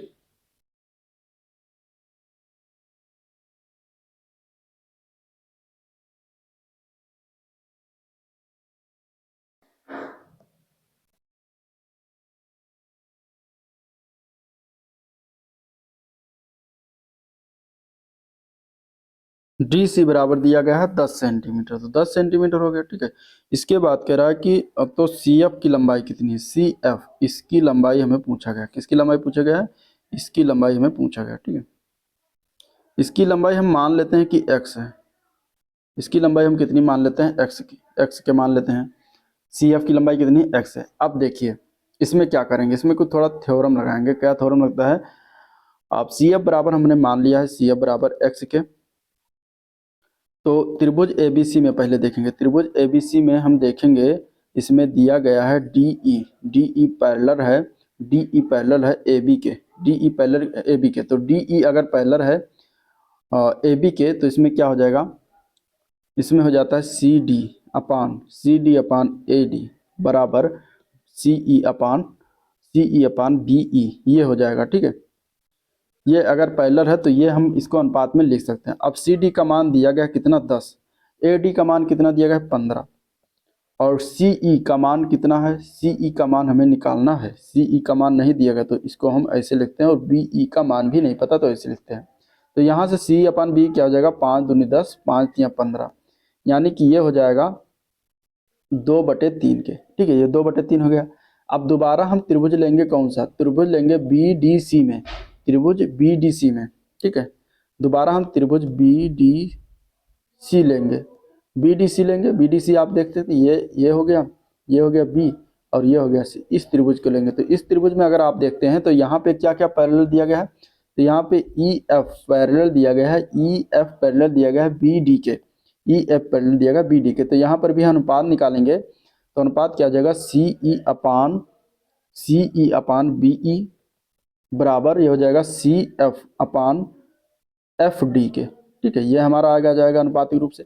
तो इसमें अब क्या क्या मान पता है, सी ई अपान बी का मान हम निकाला है, कितना है, 2/3, तो इसको रख देंगे बराबर सी एफ का मान हमें कितना, एक्स माना था तो एक्स हो जाएगा, और एफ डी का मान दिया गया कितना, एफ डी का मान कितना हो जाएगा, एफ डी का मान देखो सी, अब यहाँ पे एफ डी का मान निकालना है, यानी कि हमें ये मान पता करना है। ठीक है, ये मान पता करना है एफ डी का मान। तो यहाँ पे देखिएगा ये पूरा 10 है और ये एक्स है, तो 10 माइनस एक्स क्या हो जाएगा, 10 से माइनस एक्स, एफ डी का मान पता हो जाएगा यहाँ पे, तो 10 माइनस एक्स हो जाएगा एफ डी का मान। ठीक है, तो इस प्रकार ये हो गया। अब क्या करेंगे, इसको हम कर लेंगे सॉल्व, तो 75 गुणा करेंगे तो 10 दूना 20 माइनस 2x बराबर हो जाएगा 3x। ठीक है, माइनस 2x बराबर 3x, ये हो जाएगा। यहाँ से अगर हम 75 करेंगे तो 3 2 5x बराबर 20 के, तो इस तरीके से हमारा x का मान कितना आ जाएगा, 5 चौके 20, 4 सेंटीमीटर, जो कि हमारा यही मान हो जाएगा। ठीक है, 4 सेंटीमीटर इसका मान हो जाएगा। इस तरीके से हम इसको निकालेंगे और लगाएंगे। ठीक है, तो नहीं समझ में आएगा तो दोबारा आप इस वीडियो को देख सकते हैं। चलिए क्वेश्चन नंबर अब 77 चलते हैं। 77 नंबर क्वेश्चन क्या है, 77 नंबर क्वेश्चन इस तरीके से आपका 77 हो गया, 78 देखते हैं। ठीक है, 78 नंबर क्वेश्चन आपके सामने दिया गया, क्या दिया गया है, x का मान दिया गया। x का मान कितना दिया गया, x बराबर 1/1 प्लस √2, और हमें मान ज्ञात करना है x² प्लस 2x प्लस 3 का मान ज्ञात करना है। पहले हम इसको सॉल्व करेंगे, डिनोमिनेटर में क्या है, रूट में है, तो इसको हम कर लेंगे पहले 1 प्लस √2, ये दिया गया है, तो यहाँ पर हम √2 माइनस 1 से ऊपर गुणा, √2 माइनस 1 से नीचे गुणा कर देंगे, तो ऊपर हो जाएगा √2 माइनस 1, नीचे हो जाएगा a plus B, a minus B का फार्मूला a² माइनस b² मतलब √2² माइनस 1 का स्क्वायर हो जाएगा, ये हो जाएगा √2 माइनस 1 अपान √2 हो जाएगा 2 माइनस 1, तो ये आपका मान निकल के आ जाएगा √2 माइनस 1 बराबर हो जाएगा √2 माइनस 1 अपान 1, यानी कि फाइनली मान आ जाएगा √2 माइनस 1, ये आ गया x का मान। अब इस मान को हम इसमें रख देंगे। ठीक है, इसमें रखेंगे तो x² है तो √2 माइनस 1 का whole square plus 2 into √2 minus 1 और प्लस 3। ठीक है, ये हो जाएगा।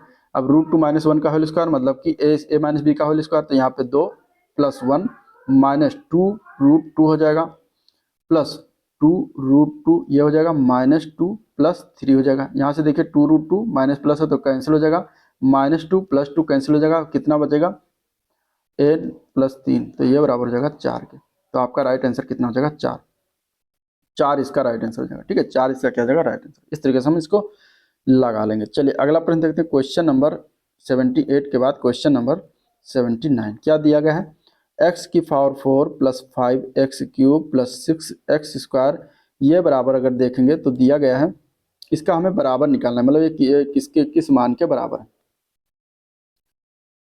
चलिए यहाँ पे अगर हम देखते हैं तो इसका निकालेंगे, क्या करेंगे, इसका गुणनखंड करेंगे। पहले इसको हम थोड़ा सा विस्तारित करें तो यहाँ से क्या करेंगे, एक्स स्क्वायर कॉमन कर लेंगे, तो ये हो जाएगा आपका x square plus 5x plus 6 हो जाएगा। ठीक है, अब क्या करेंगे, इस अंदर वाले को हम और तोड़ेंगे, तो ये किस गुणा करने पर 6 आता है और जोड़ने पर 5, तो कौन सी संख्या, तो एक्स स्क्वायर प्लस 3 प्लस 2 मतलब 3 दूनी 5, 3 दूनी 6, 3 2 5, तो ये हो जाएगा 3x प्लस 2x, 5 की जगह पर हम लिख देंगे और प्लस 6 हो जाएगा। ठीक है, फिर इसको और भाग करेंगे तो यहाँ पे क्या हो जाएगा, x, इन दोनों में x कॉमन, तो x प्लस 3 एक ब्रैकेट में, यहाँ पे 2 कॉमन तो x प्लस 3 एक ब्रैकेट में, यह मान आ गया। फिर इसके बाद क्या करेंगे, यहाँ पे क्या क्या मान हो जाएगा, दोनों में x प्लस 3 दोनों में कॉमन हो जाएगा, तो बचेगा x प्लस 2। ठीक है, तो ये आपका जो है फाइनली इसका गुणनखंड हो जाएगा, ये इसके बराबर हो जाएगा। देखिए ऑप्शन में कहीं मिल रहा होगा जो कि आपका 79 का बी पार्ट मिल रहा है, तो बी पार्ट इसका राइट है। ठीक है, यही आंसर हो जाएगा। चलिए क्वेश्चन नंबर दिया गया है 80, चलिए 80 को लगाते हैं। क्वेश्चन नंबर 80 क्या दिया गया है, क्वेश्चन नंबर 80 दिया गया है कि 3 की पावर 2x माइनस 3 दिया गया है बराबर 1/27 की पावर x माइनस 4। तो हमें यहाँ पे मान ज्ञात करना है x का, क्या होगा x का मान। तो देखिए यहाँ पे हम क्या करेंगे, इसको थोड़ा सा सॉल्व करते हैं। तो 3 की पावर 2x माइनस 3, इसको ऐसे रखते हैं। इसको अगर हम सॉल्व करेंगे तो क्या लिख सकते हैं, इसको हम लिख सकते हैं 3 की पावर 3 की पावर x माइनस 4 लिख सकते हैं। ठीक है, तो यहाँ पे हम क्या करेंगे और इसको सॉल्व करते हैं, तो 3 की पावर 2x माइनस 3 हो जाएगा। इधर इधर कुछ नहीं करेंगे, इधर हो जाएगा क्या, x की पावर 3 इंटू 3x माइनस 4×3 12 हो जाएगा। अब इधर पक्षांतर करेंगे तो 3 की पावर 2x माइनस 3 इंटू 3 की पावर 3x माइनस 12 बराबर 1 के गुणे में क्या होता है, घात जुड़ता है। तो 3 की पावर क्या हो जाएगा, 2x minus 3 plus 3x minus 12 बराबर 1 के। ठीक है, ये बराबर 1 के आ जाएगा। जोड़ लेंगे, इसको जोड़ेंगे तो क्या हो जाएगा, 3 की पावर 2x और 3x मतलब ये 5x हो जाएगा। ठीक है, 5x माइनस 12 3 15 हो जाएगा, ये बराबर 1 के। तो ये क्या लिखा हुआ, 3 की पावर 5x माइनस 15, एक को हम लिख सकते हैं 3 की पावर 0, क्या लिख सकते हैं, 3 की पावर 0 का मान 1 होता है। अब यहाँ पे बेस जब बराबर हो गया तो हम इसको घात को तुलना करेंगे, तो 5x माइनस 15 बराबर 0 के। ठीक है, घात तुलना कर लिए तो यहाँ पे क्या आ जाएगा, 5x बराबर 15, तो दिस इम्प्लाइड x बराबर 3 के। तो यहाँ पर x का मान क्या आ जाएगा, 3 आ जाएगा। राइट आंसर क्या आ जाएगा, 3, सी पार्ट इसका करेक्ट हो जाएगा। इस तरीके से हम इस क्वेश्चन को लगा लेंगे। चलिए क्वेश्चन नंबर अगला देखते हैं, 81 नंबर क्वेश्चन देखते हैं क्या दिया गया है। क्वेश्चन नंबर 81 दिया गया है x माइनस 3y का whole square into X plus, एक मिनट, इसको हम कर लेते हैं इस तरीके से। ठीक है, पदों की विस्तार पदों की संख्या ज्ञात करना है। x माइनस 3 इंटू वाई का whole square into X minus 3y X minus 3y का होल स्क्वायर, ये पूरे का ब्रैकेट में दिया गया कितना, होल क्यूब। इसका हमें निकालना है विस्तार में पदों की संख्या। ये जो 3 इंटू 37 लिखा है यहाँ पे होना चाहिए था 3y। ठीक है, मिस प्रिंट है, 3y यहाँ पे होगा। ठीक है, चलिए इसका हमें विस्तार पद निकालते हैं। तो कैसे निकालेंगे, विस्तार पदों की संख्या क्या होगी, विस्तार पदों में हम क्या करते हैं, विस्तार पदों में निकालने के लिए जैसे अगर कोई पद है, जैसे कि 1 प्लस एक्स की पावर अगर n है तो इसमें पदों की संख्या कितनी हो जाती है, तो इसमें पदों की संख्या हो जाती है n प्लस 1। और इसी प्रकार अगर 1 प्लस एक्स की पावर जैसे 2 है, स्क्वायर कर देते हैं तो इसमें पदों की संख्या हो जाएगी n प्लस 1 मतलब 2 प्लस 1 बराबर इसमें 3 हो जाएगा। और सेम अगर यहाँ पे पावर 3 है तो 3 प्लस 1 प्लस 4, तो विस्तार पदों की संख्या इसमें 4 हो जाएगी। ठीक है, इस तरीके से निकाल लेंगे। क्योंकि अगर आप इसमें देखते हैं, इसका अगर करेंगे होल स्क्वायर निकालेंगे तो 1 का square plus x square plus 2x ये आपका आ जाए, तो पदों की संख्या कितनी आ गई, इसमें 3 आ गई, तो यही 3 हो जाता है। ठीक है, तो इस प्रकार जितना पावर हो उसका क्या होगा, प्लस 1 करके 1 हो जाएगा, वो विस्तार पदों की संख्या। यहाँ पे आपके क्वेश्चन में दिएगा x माइनस 3y का होल स्क्वायर और दूसरे ब्रैकेट में दिया गया x प्लस 3y का whole square, x plus 3y का होल स्क्वायर। ठीक है, ये दिया गया है। तो यहाँ पे देखिए किसका लिखा है, a plus B, A minus B का फार्मूला यहाँ पे लगाएंगे तो हो जाएगा a स्क्वायर मतलब एक्स स्क्वायर माइनस 3 मतलब कि बी स्क्वायर मतलब कि 9, 3 त्रिका 9 वाई स्क्वायर, ये हो जाएगा ए स्क्वायर माइनस बी स्क्वायर। अब इसका क्या दिया गया है, ए स्क्वायर माइनस बी स्क्वायर का होल स्क्वायर दिया गया है, ठीक है। क्वेश्चन में होल स्क्वायर दिया गया तो इसका हम लगा देंगे होल स्क्वायर हो जाएगा। और इसके ऊपर भी होल क्यूब दिया गया है क्वेश्चन में, तो होल क्यूब हो जाएगा।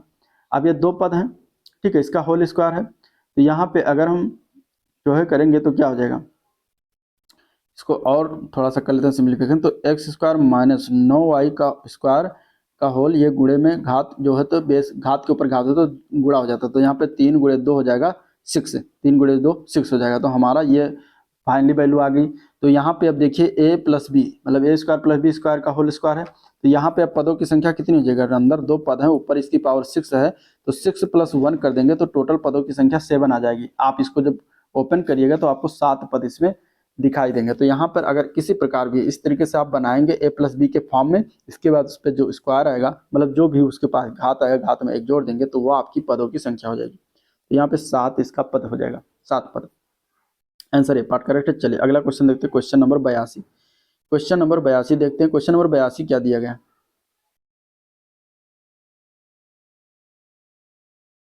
क्वेश्चन नंबर 82 दिया गया है कि b + 1/c = 1 और a + 1/b = 1। तो हमें मान ज्ञात करना है a b c का वैल्यू क्या होगा। तो यहाँ पे देखिए अगर b + c है तो इसमें हम लेंगे इसका एलसीएम, तो bc + 1 = c के हो जाएगा, ठीक है। bc + 1 = c के हो जाएगा। यहाँ के अगर हम बात करते हैं तो b बराबर क्या हो जाएगा, c - 1/c के, ये पहला समीकरण हो गया। दूसरे समीकरण की बात करते हैं यहाँ पर, तो ab यहाँ पे क्या हो जाएगा, ab + 1 = b के हो जाएगा, ab + 1 = b के हो जाएगा। ये दूसरा समीकरण बन गया। इससे समीकरण 1 व 2 को अगर हम सॉल्व करते हैं तो क्या हो जाएगा, b बराबर इतना है तो हम लिख सकते हैं इसको c - 1/c बराबर b के, तो b बराबर है ab + 1 के, तो इसको ऐसे लिख सकते हैं। इसको हम करेंगे सॉल्व, तो c - 1 बराबर हो जाएगा यहाँ पे abc + c, ठीक है। c उधर जाएगा पक्षांतर में तो गुणा हो जाएगा, c - 1 है ये, c - 1 बराबर, तो यहाँ पे आप करेंगे इसको पक्षांतर, तो abc बराबर हो जाएगा c - c - 1, यहाँ पे c कैंसिल हो जाएगा, तो abc का मान आ जाएगा फाइनली -1, और ये हमें निकालना था abc का मान। तो इस तरीके से हम इसको निकाल सकते हैं, सी पार्ट इसका करेक्ट है, ठीक है। चलिए क्वेश्चन नंबर 83 देखते हैं। क्वेश्चन नंबर 83 क्या दिया गया है, क्वेश्चन नंबर 83 दिया गया है, क्वेश्चन नंबर 83 है कि 4800 की राशि है, मतलब मूलधन कितना है 4800, 5% वार्षिक ब्याज की दर, सॉरी साधारण ब्याज की दर से 2.5 वर्षों में ब्याज की राशि बताना है, 2.5 वर्षों में कितनी ब्याज हो जाएगी, ठीक है। तो यहाँ पे सिंपल इंटरेस्ट बराबर PRT × 100 लगाएंगे फार्मूला को। तो ब्याज की दर बताना है, ब्याज की राशि कितनी होगी, तो सिंपल इंटरेस्ट निकालना है। P का मान है 4800 × R का मान है 5%, ये 2.5 वर्ष को हम क्या लिख सकते हैं 5/2 वर्ष, तो 5/100 × 2 वर्ष हो जाएगा, ठीक है। यहाँ से 2 शून्य 2 शून्य कैंसिल हो जाएगा, 2 से काटेंगे इसको, 2 दूनी 4, 2 चौके 8, 24 × 5 × 5, 50 25 × 24, 25 × 24 आ जाएगा। इसको जब आप गुणा करेंगे तो आपका वैल्यू आ जाएगा 600, यही राइट आंसर, 600 रुपये हो जाएगा इसका साधारण ब्याज, 600 रुपये इसका डी पार्ट करेक्ट है, ठीक है। चलिए सिंपल था। अगला क्वेश्चन देखते हैं, क्वेश्चन नंबर 84 प्रायिकता से संबंधित क्वेश्चन है, 84 नंबर।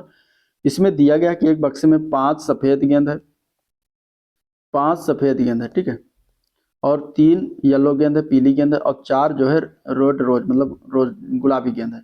इस प्रकार से हैं, अगर एक बार में 2 गेंदें बिना देखे निकाली जाती हैं, मतलब 2 गेंदें निकाली जाती हैं, तो प्रायिकता क्या होगी कि हमेशा एक सफेद हो, एक वाइट हो, दूसरी क्या हो पीली हो, दूसरी क्या हो पीली हो, या फिर गुलाबी हो अथवा गुलाबी हो, ठीक है।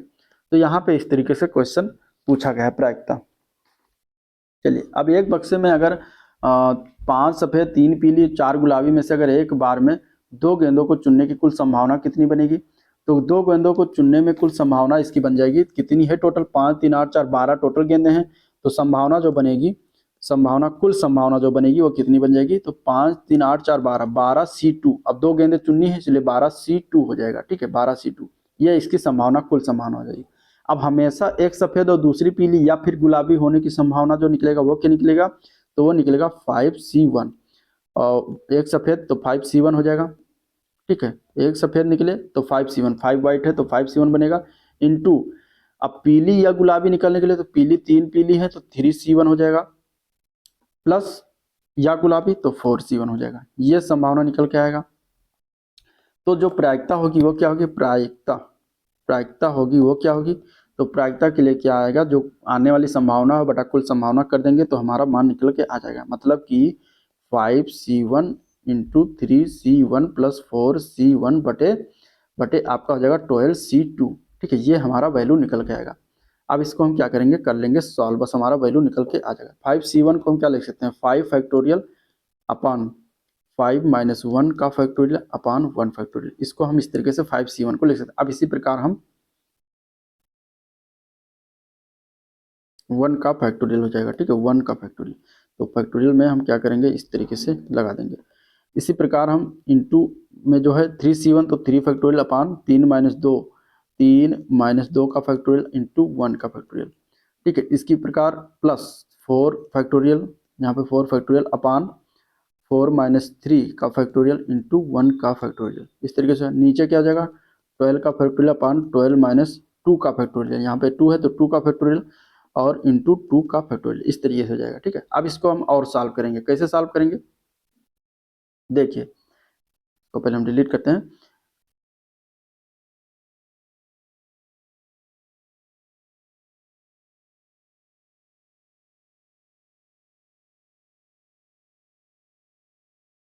ये हो गया। ठीक है, ये हमारा वैल्यू आ गई। इसको हम करेंगे सॉल्व, तो 5 फैक्टोरियल को हम क्या लिख सकते हैं, 5 गुणे 4 फैक्टोरियल कर देंगे। ठीक है, ये मतलब फैक्टोरियल मतलब जहाँ से होगा वहाँ से गुणा करते चले जाएंगे 1 तक, वो फैक्टोरियल का मान होता है। जैसे 5 फैक्टोरियल है मतलब 5 गुणे 4 गुणे 3 गुणे 2 गुणे 1 होता है।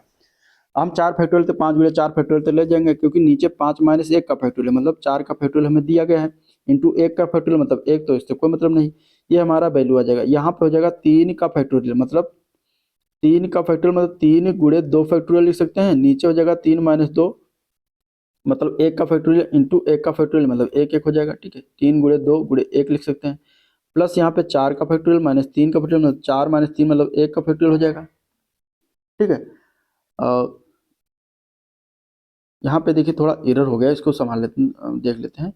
यहाँ अगर हम देखेंगे तो ये 3C1 है, तो 3C1 जब है तब यहाँ पे 3 माइनस 2 फैक्टोरियल नहीं होगा। इसी प्रकार यहाँ पे 4 माइनस 3 फैक्टोरियल नहीं होगा, क्योंकि वहाँ पे 4C1 दिया गया। यहाँ पे क्या होगा, 3C1 मतलब 3 माइनस 1 का फैक्टोरियल होगा, और यहाँ पे 4 माइनस 1 का फैक्टोरियल होगा। ठीक है, ये आपको ध्यान रखना। देखिए थोड़ी सी गलत हो गया। अब इसमें हम क्या करेंगे, ठीक है, चलिए इसमें हम क्या करेंगे, 3 माइनस 1 फैक्टोरियल मतलब कि 3 माइनस 1 जो फैक्टोरियल दिया गया है, ये हमारी वैल्यू कितनी हो जाएगी, 3 माइनस 1 मतलब 2 का फैक्टोरियल हो जाएगा, इंटू 1 का फैक्टोरियल मतलब 1 प्लस यहाँ पे 4 गुणे 3 का फैक्टोरियल अपान यहाँ पे हो जाएगा 4 माइनस 1 3 का फैक्टोरियल इंटू 1 मतलब कोई मतलब नहीं, तो 1 गुणे 1 हो जाएगा, तो कोई दिक्कत नहीं, यहाँ पे ये हो जाएगा। ठीक है, बटे करके दिया गया है 12 का फैक्टोरियल मतलब हम, और 12 माइनस 2 दिया गया है, तो हम चलेंगे कहाँ से, 12 गुणे 11 गुणे 10 का फैक्टोरियल कर देंगे। बटे में हो जाएगा 12 माइनस 2 मतलब कि 10 का फैक्टोरियल, ये अब ये कैंसिल हो जाएगा, गुणे 2 गुणे 1 हो जाएगा 2 का फैक्टोरियल। इस तरीके से हम इसको लिख देंगे। अब यहाँ पे कैंसिल क्या क्या होगा, 4 का फैक्टोरियल 4 से कट जाएगा, 2 का फैक्टोरियल 2 से कट जाएगा, 3 का फैक्टोरियल 3 से कट जाएगा, 10 का फैक्टोरियल 10 से कट जाएगा। और यहाँ से कैंसिल करेंगे तो 2 से इसको डिवाइड करें तो 6 बार चला जाएगा। वैल्यू हमारी क्या आ जाएगी, ऊपर हमारी वैल्यू हो जाएगी 5 गुणे 3 प्लस 4। ठीक है, ये 3 का 3 से कट जाएगा, 3 प्लस 4 बटे नीचे हो जाएगा 11 गुणे 6, ये हमारी वैल्यू हो जाएगी। तो 4 3 7 बचे 35 हो जाएगा, बटे 11 छक्के 66, तो हमारी प्रायिकता फाइनल ये हो जाएगी। ठीक है, थोड़ी सी यहाँ पे गलती हुई थी तो इसको माफ़ी चाहूँगा, ये मैंने सुधार लिया। तो इस तरीके से आप इसको लगाएंगे, प्रायिकता निकालेंगे। यहाँ पे वैल्यू हो जाएगी 35 बटे 66। Answer B option right. चलिए क्वेश्चन नंबर 85 भी प्रायिकता से ही है, चलिए इसको भी लगाते हैं। 85 नंबर क्वेश्चन है, अच्छी तरह फेंटी गई गड्डी के 2 पत्ते चुने जाते हैं। कितने चुने जाते हैं, 2 पत्ते चुने जाते हैं, 2 पत्ते चुने जाते हैं। ठीक है, इस बात की कितनी संभावना है कि एक पत्ता चिड़ी या हुक्म हो का हो और दूसरा एक बादशाह का हो। अब जहाँ या लग जाता है वहाँ पे क्या हो जाता है, प्लस हो जाएगा, और जहाँ पे गुणे में है या और में है तो वहाँ पे क्या हो जाएगा, गुणा हो जाएगा। तो अभी संभावना इसकी क्या हो जाएगी, अब देखिए 52 पत्ते टोटल हो जाते हैं। अब 2 पत्ते निकाले जाते हैं तो ये एक चिड़ी या हुक्म हो, एक पत्ता चिड़ी हो या फिर हुक्म हो, तो मतलब कि 13 पत्ते के होते हैं। ठीक है, तो यहाँ पे 13C1 जो संभावना होगी, 13C1 अपान 52, 52 क्या हो जाएगा, 52C1। ठीक है, एक एक पत्ता चिड़ी या हुक्म हो तो 13C1 अपान 52, यानी 13C1 प्लस करके 52C1 हो जाएगा। ये आपका एक चिड़ी या हुक्म हो गया। और दूसरा क्या हो, बादशाह, दूसरा एक क्या हो, बादशाह, तो यहाँ पे हो जाएगा 4C1 अपान 52C2। ठीक है, 4 बादशाह होते तो 4C1 अपान 52C2। ये आपका क्या हो गया, प्रायिकता होगी, अभीष्ट संभावना होगी। अब इसको आप कर लीजिए सॉल्व, तो 13C1 अपान 52C1 यहाँ से हो जाएगा आप 13। ठीक है, फाइनली क्या आ जाएगा यहाँ पे 13C1 अपान 52C1, तो 13/52 हो जाएगा। ठीक है, 13 ये 52 हो जाएगा। और इसी तरीके से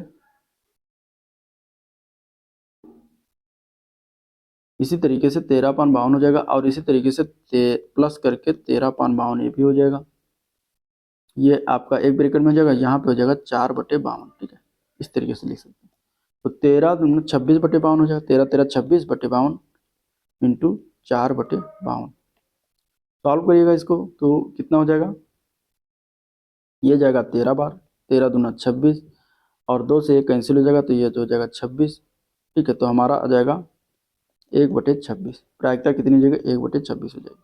इसका राइट आंसर है डी पार्ट, 1/26। ठीक है, इस तरीके से लगाएंगे। चलिए 85 नंबर क्वेश्चन हो गया। अब देखते हैं 86 नंबर क्वेश्चन। 86 नंबर क्वेश्चन है सरल करना है, और आपको इसको सरल करना है। आप सरल करके इसका कमेंट बॉक्स में आंसर बताइएगा।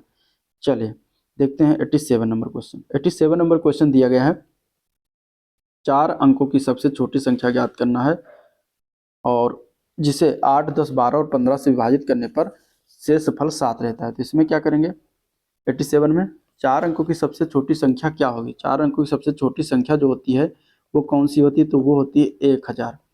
तो यहाँ पे 8 10 12 15 और 20 से विभाजित करने पर शेषफल 7 रहता है, तो वो संख्या हमें ज्ञात करनी है।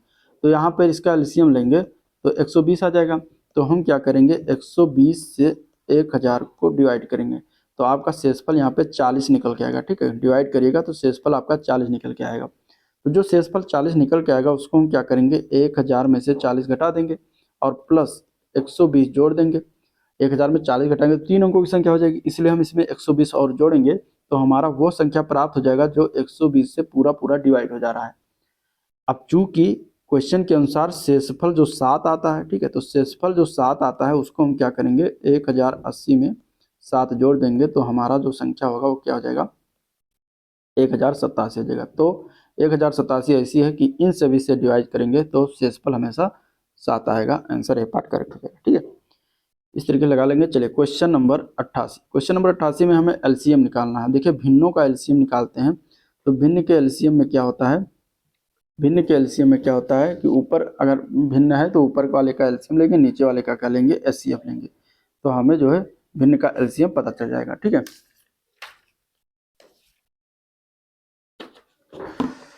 तो 18 और 20 का यहाँ पर हम ले लेंगे एलसीएम। हमें निकालना कितना, 18/19 और 20/21। तो 18 और 20 का एलसीएम लेंगे, 18 20 का एलसीएम, और 19 और 21 का हम लेंगे एचसीएफ। इस तरीके से भिन्नों का एलसीएम निकलता है। ठीक है, तो यहाँ पे हो जाएगा 18 20 का एलसीएम कितना होता है, 18 20 का एलसीएम होता है 180, और 19 और 21 में एचसीएफ का 1 है, तो फाइनली इसका एलसीएम 180 हो जाएगा।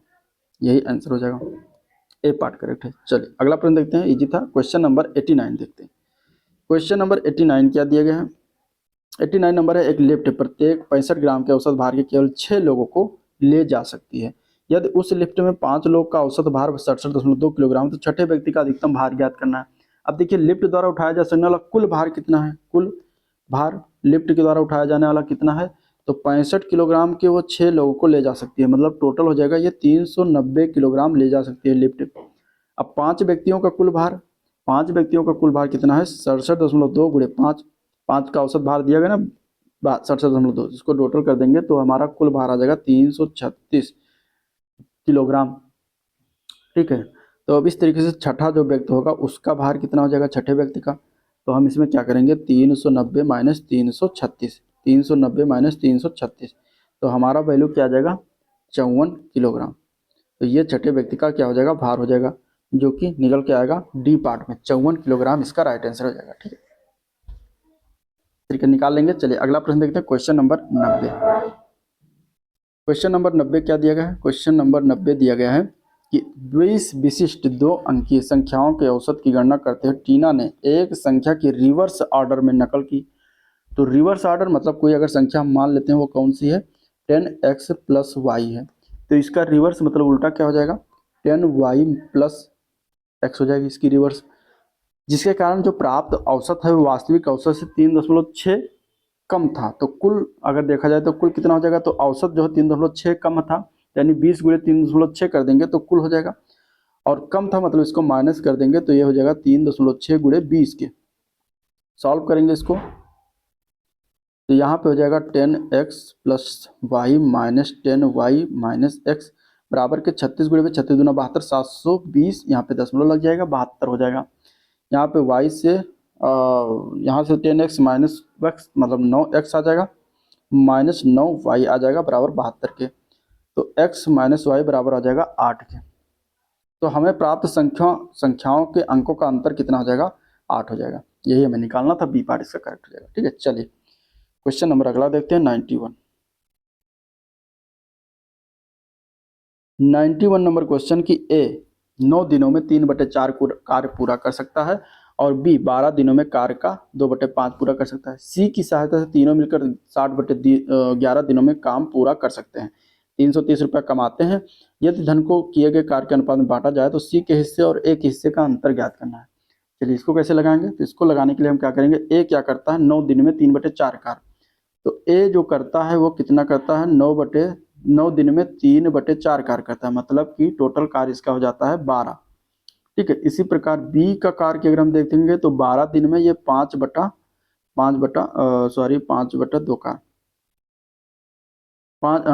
1 मिनट, 3/4 नहीं हो, यहाँ पे होगा 3/4 कार्य करता है, मतलब अगर हम 9 में 4/3 गुणा कर देंगे तो उसका टोटल कार्य निकल के आएगा 12 कार्य करता है। ठीक है, और इसी प्रकार अगर हम 2/5 कार्य पूरा कर सकता है 12 दिनों में तो इसको हम 5/2 से गुणा कर देंगे तो हमारा आ जाएगा 2 6 12 6 5 30 कार्य करेगा। इसी प्रकार अब तीनों मिलकर मतलब सी को भी मिला लिया जाता है तो कार्य कितना होता है? तीनों मिलकर 60/11 कार्य करते हैं। ठीक है, तीनों मिलकर कितने कार्य करते हैं? 60/11 कार्य। तो यहाँ पे इनका टोटल कार्य क्या हो जाएगा? 60/11। ठीक है, इन तीनों का हम लेंगे एलसीएम। इन तीनों का एलसीएम कितना हो जाएगा? 60 हो जाएगा। 60 टोटल कार्य आ गया।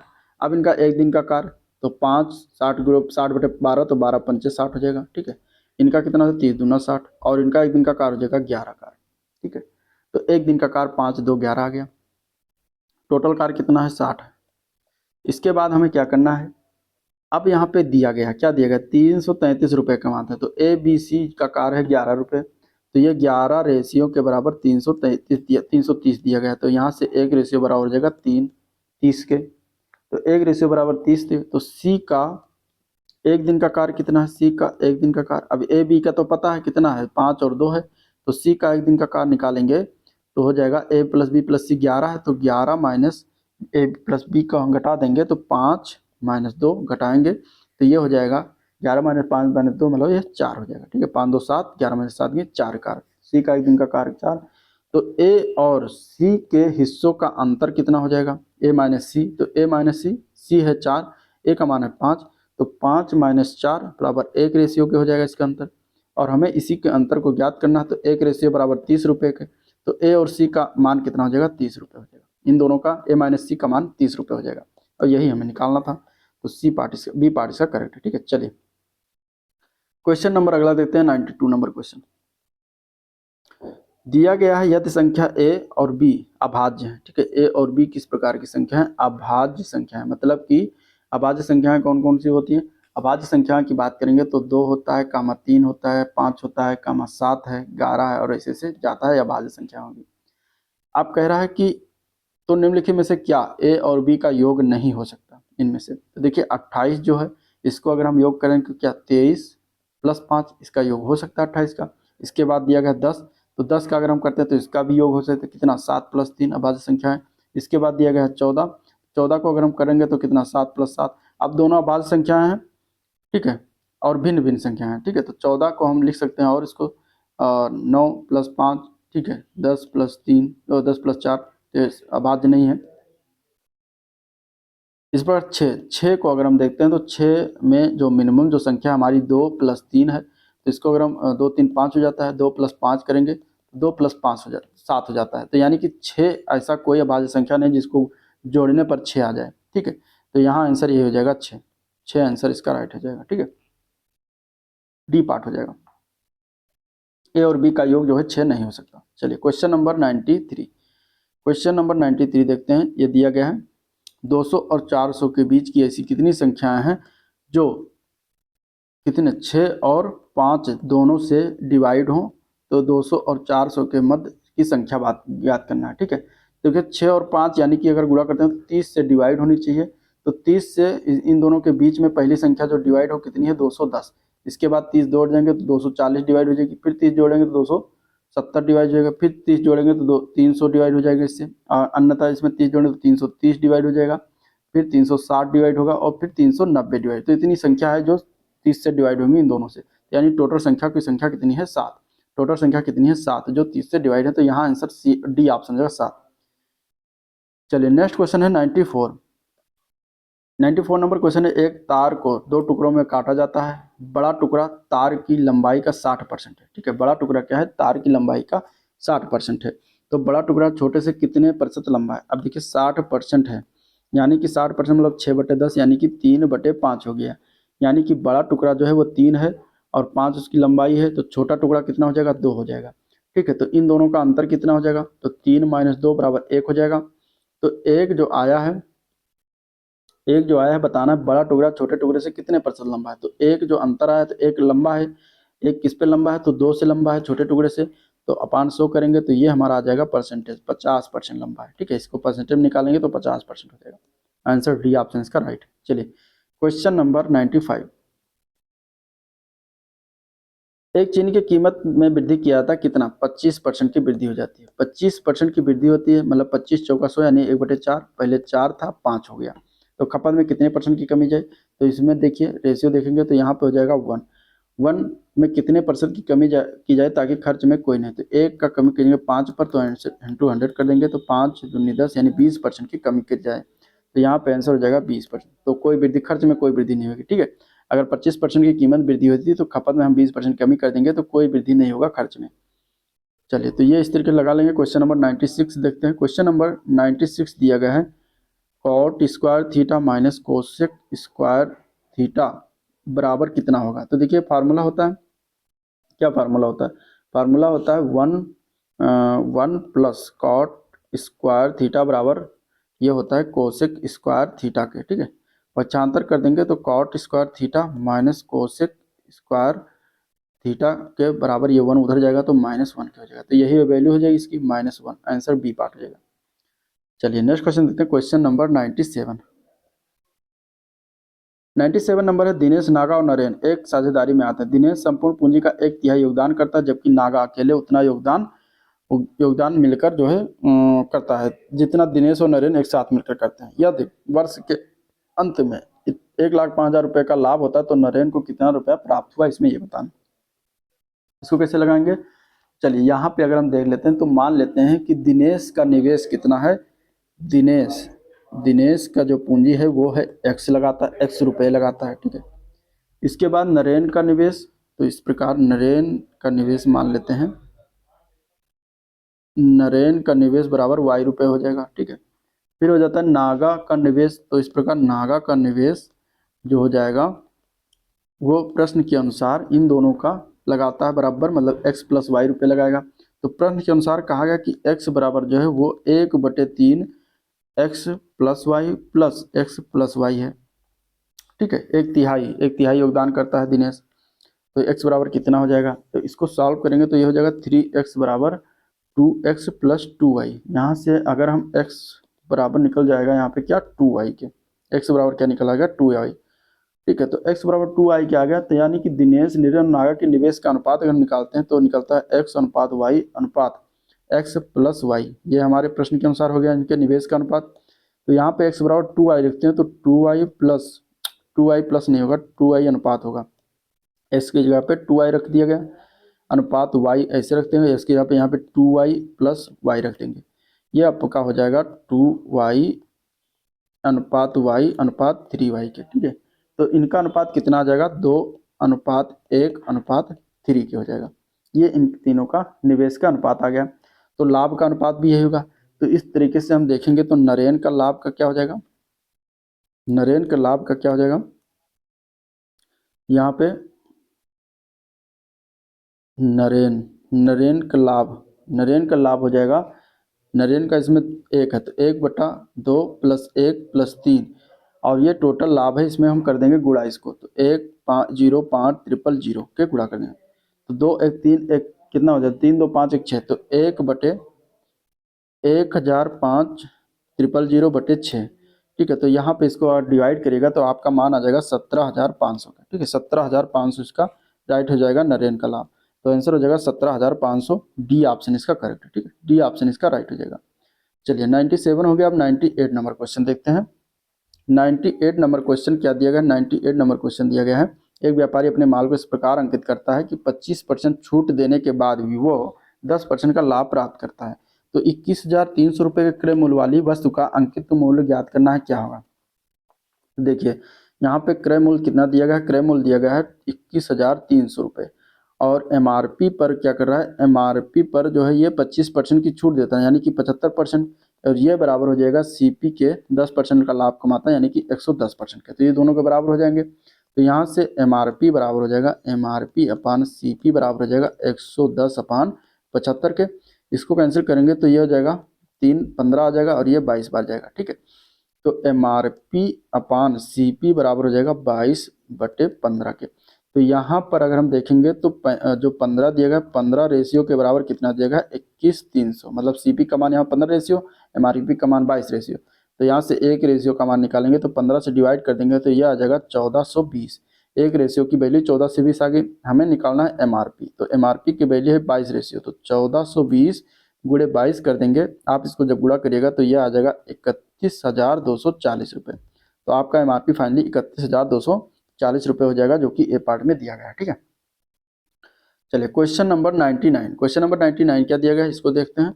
99 नंबर क्वेश्चन है, एक दुकान ने 10,600 में एक वस्तु खरीदी और इसे 30% की हानि पर बेच दिया। उस राशि से उसने एक और वस्तु खरीदी और उसे 30% के लाभ पर बेचा। तो समग्र लाभ हानि बताना है। तो देखिए सबसे पहले क्या किया उसने, 30% की हानि पर बेच दिया। 30% मतलब कि 3/10, 3/10 यानी कि उस वस्तु को 10 रुपये में खरीदा था तो 7 रुपये में बेच दिया, तभी तो 3 रुपये का लाभ हुआ। तो ये एसपी हो गया, ये सीपी हो गया। अब यहाँ पे 10 रेशियो मतलब सीपी का मान दिया कितना, 10,600, तो सीपी 10 रेशियो के मान कितना है, 10 रेशियो की वैल्यू दिया गया है 10,600, 10,600, ठीक है। तो एक रेशियो की वैल्यू कितनी हो जाएगी, 1060 हो जाएगा, ठीक है, 1060 हो जाएगा। तो यहाँ से अगर हम एसपी निकालते हैं तो 1060 गुणे 7 कर देंगे, तो एसपी की वैल्यू आ जाएगी 7,420। अब जो ये 7,420 रुपये आया, इससे फिर खरीदता है, इससे क्या खरीदता है, फिर दूसरी वस्तु खरीदता है और 30% के लाभ पर उसको बेचता है। तो 30% के लाभ मतलब 3/10, यानी कि 10 रुपये के सामान खरीदता है और 13 रुपये के लाभ पर बेचता है, ठीक है।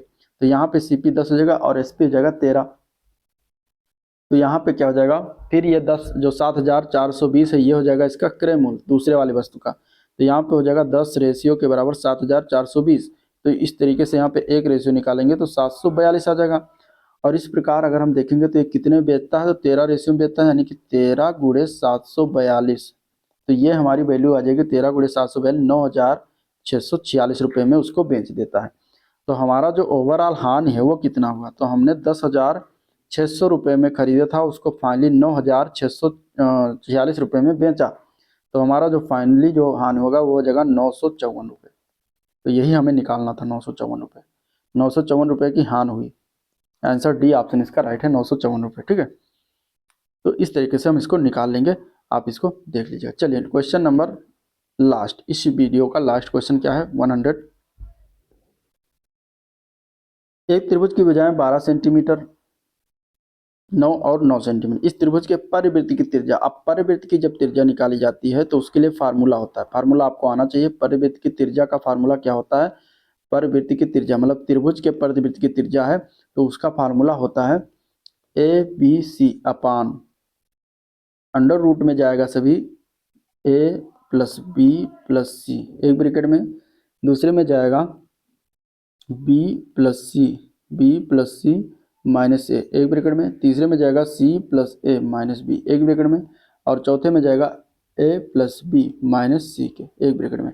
तो इस तरीके से ये होता है फार्मूला किसका, अंडर रूट मतलब वृत्त पर वृत्त की त्रिज्या का फार्मूला, किसके, त्रिभुज के परिवृत्त के। अब हमें तीनों मान दिया गया त्रिभुज का, कितना है 12, 9 और 9 सेंटीमीटर, मतलब एबीसी का मान दिया गया है, तो हम इसमें लिख देंगे इसे एबीसी मतलब 12 गुणे 9 हो जाएगा ऊपर, बटे अंडर रूट ए प्लस बी मतलब 12 प्लस 9 एक ब्रैकेट में, दूसरे में हो जाएगा बी सी मतलब 9 प्लस 9 माइनस 12, फिर सी ए मतलब कि 9 प्लस 12 माइनस 9, फिर इसके बाद आ जाएगा सी ए, फिर हो जाएगा ए बी सी, ठीक है, सी ए फिर A B C, A B मतलब 12 प्लस 9 माइनस 9, ये आपका वैल्यू आ जाएगी।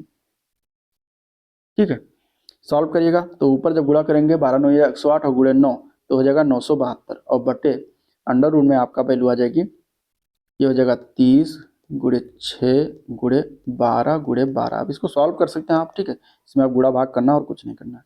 ऊपर हो जाएगा 972 बटे 30 गुणे 6 गुणे 12, यहाँ से अगर हम इसको निकालेंगे वर्गमूल लेंगे तो 12 बाहर आएगा इंटू 6√5 आ जाएगा। ठीक है, 12 दो बार तो 12 आ जाएगा, 6√5 हो जाएगा। इसके बाद इसको और सॉल्व कर लेंगे तो 972 को हम क्या लिख सकते हैं, अब यहाँ से कैंसिल कर देंगे, 12 से कैंसिल करेंगे तो 12 अट्ठे 96, 1 12 कम 12 81 आ जाएगा। ठीक है, अब ये 6 से अगर हम कैंसिल करते हैं तो क्या आ जाएगा, 3 से कैंसिल करते हैं, 3 दूनी 6 3 तिरका 9 3 दूनी 6 2 3 7 21, तो ये आ जाएगा 27, फाइनली आ जाएगा 27। अब आपकी ये वैल्यू हो जाएगी, फाइनली 27 वैल्यू हो जाएगी इसकी 27। ठीक है, 27 ऊपर आ जाएगा बटे नीचे आएगा 2√5, ये फाइनली वैल्यू आ जाएगी। ठीक है, अब इसमें देखिए मान दिया गया नहीं तो इसमें क्या करेंगे, √5 से दोनों ऊपर नीचे गुणा कर देंगे तो हो जाएगा 27√5 बटे √5, यहाँ से गुणा होगा तो ये हो जाएगा 5 5 दूनी 10, तो फाइनली वैल्यू 27√5 बटे 10 हो जाएगी, यही आपका आंसर हो जाएगा। ठीक है, आंसर क्या लिखा है, ए पार्ट में लिखा है। तो ये था ओवरऑल वीडियो जिसको हम लोगों ने देखा, डिस्कस किया। अगर वीडियो पसंद आया हो तो लाइक करना मत भूलिएगा। ठीक है, चैनल को सब्सक्राइब कर दीजिएगा, अगर सब्सक्राइब नहीं करे तो फटाफट सब्सक्राइब करके ही जाएगा, साथ ही साथ अपने दोस्तों में शेयर भी कर दीजिएगा। आज का वीडियो पर एंड करते हैं, मिलते हैं इसके नेक्स्ट वीडियो में, तब तक के लिए थैंक यू।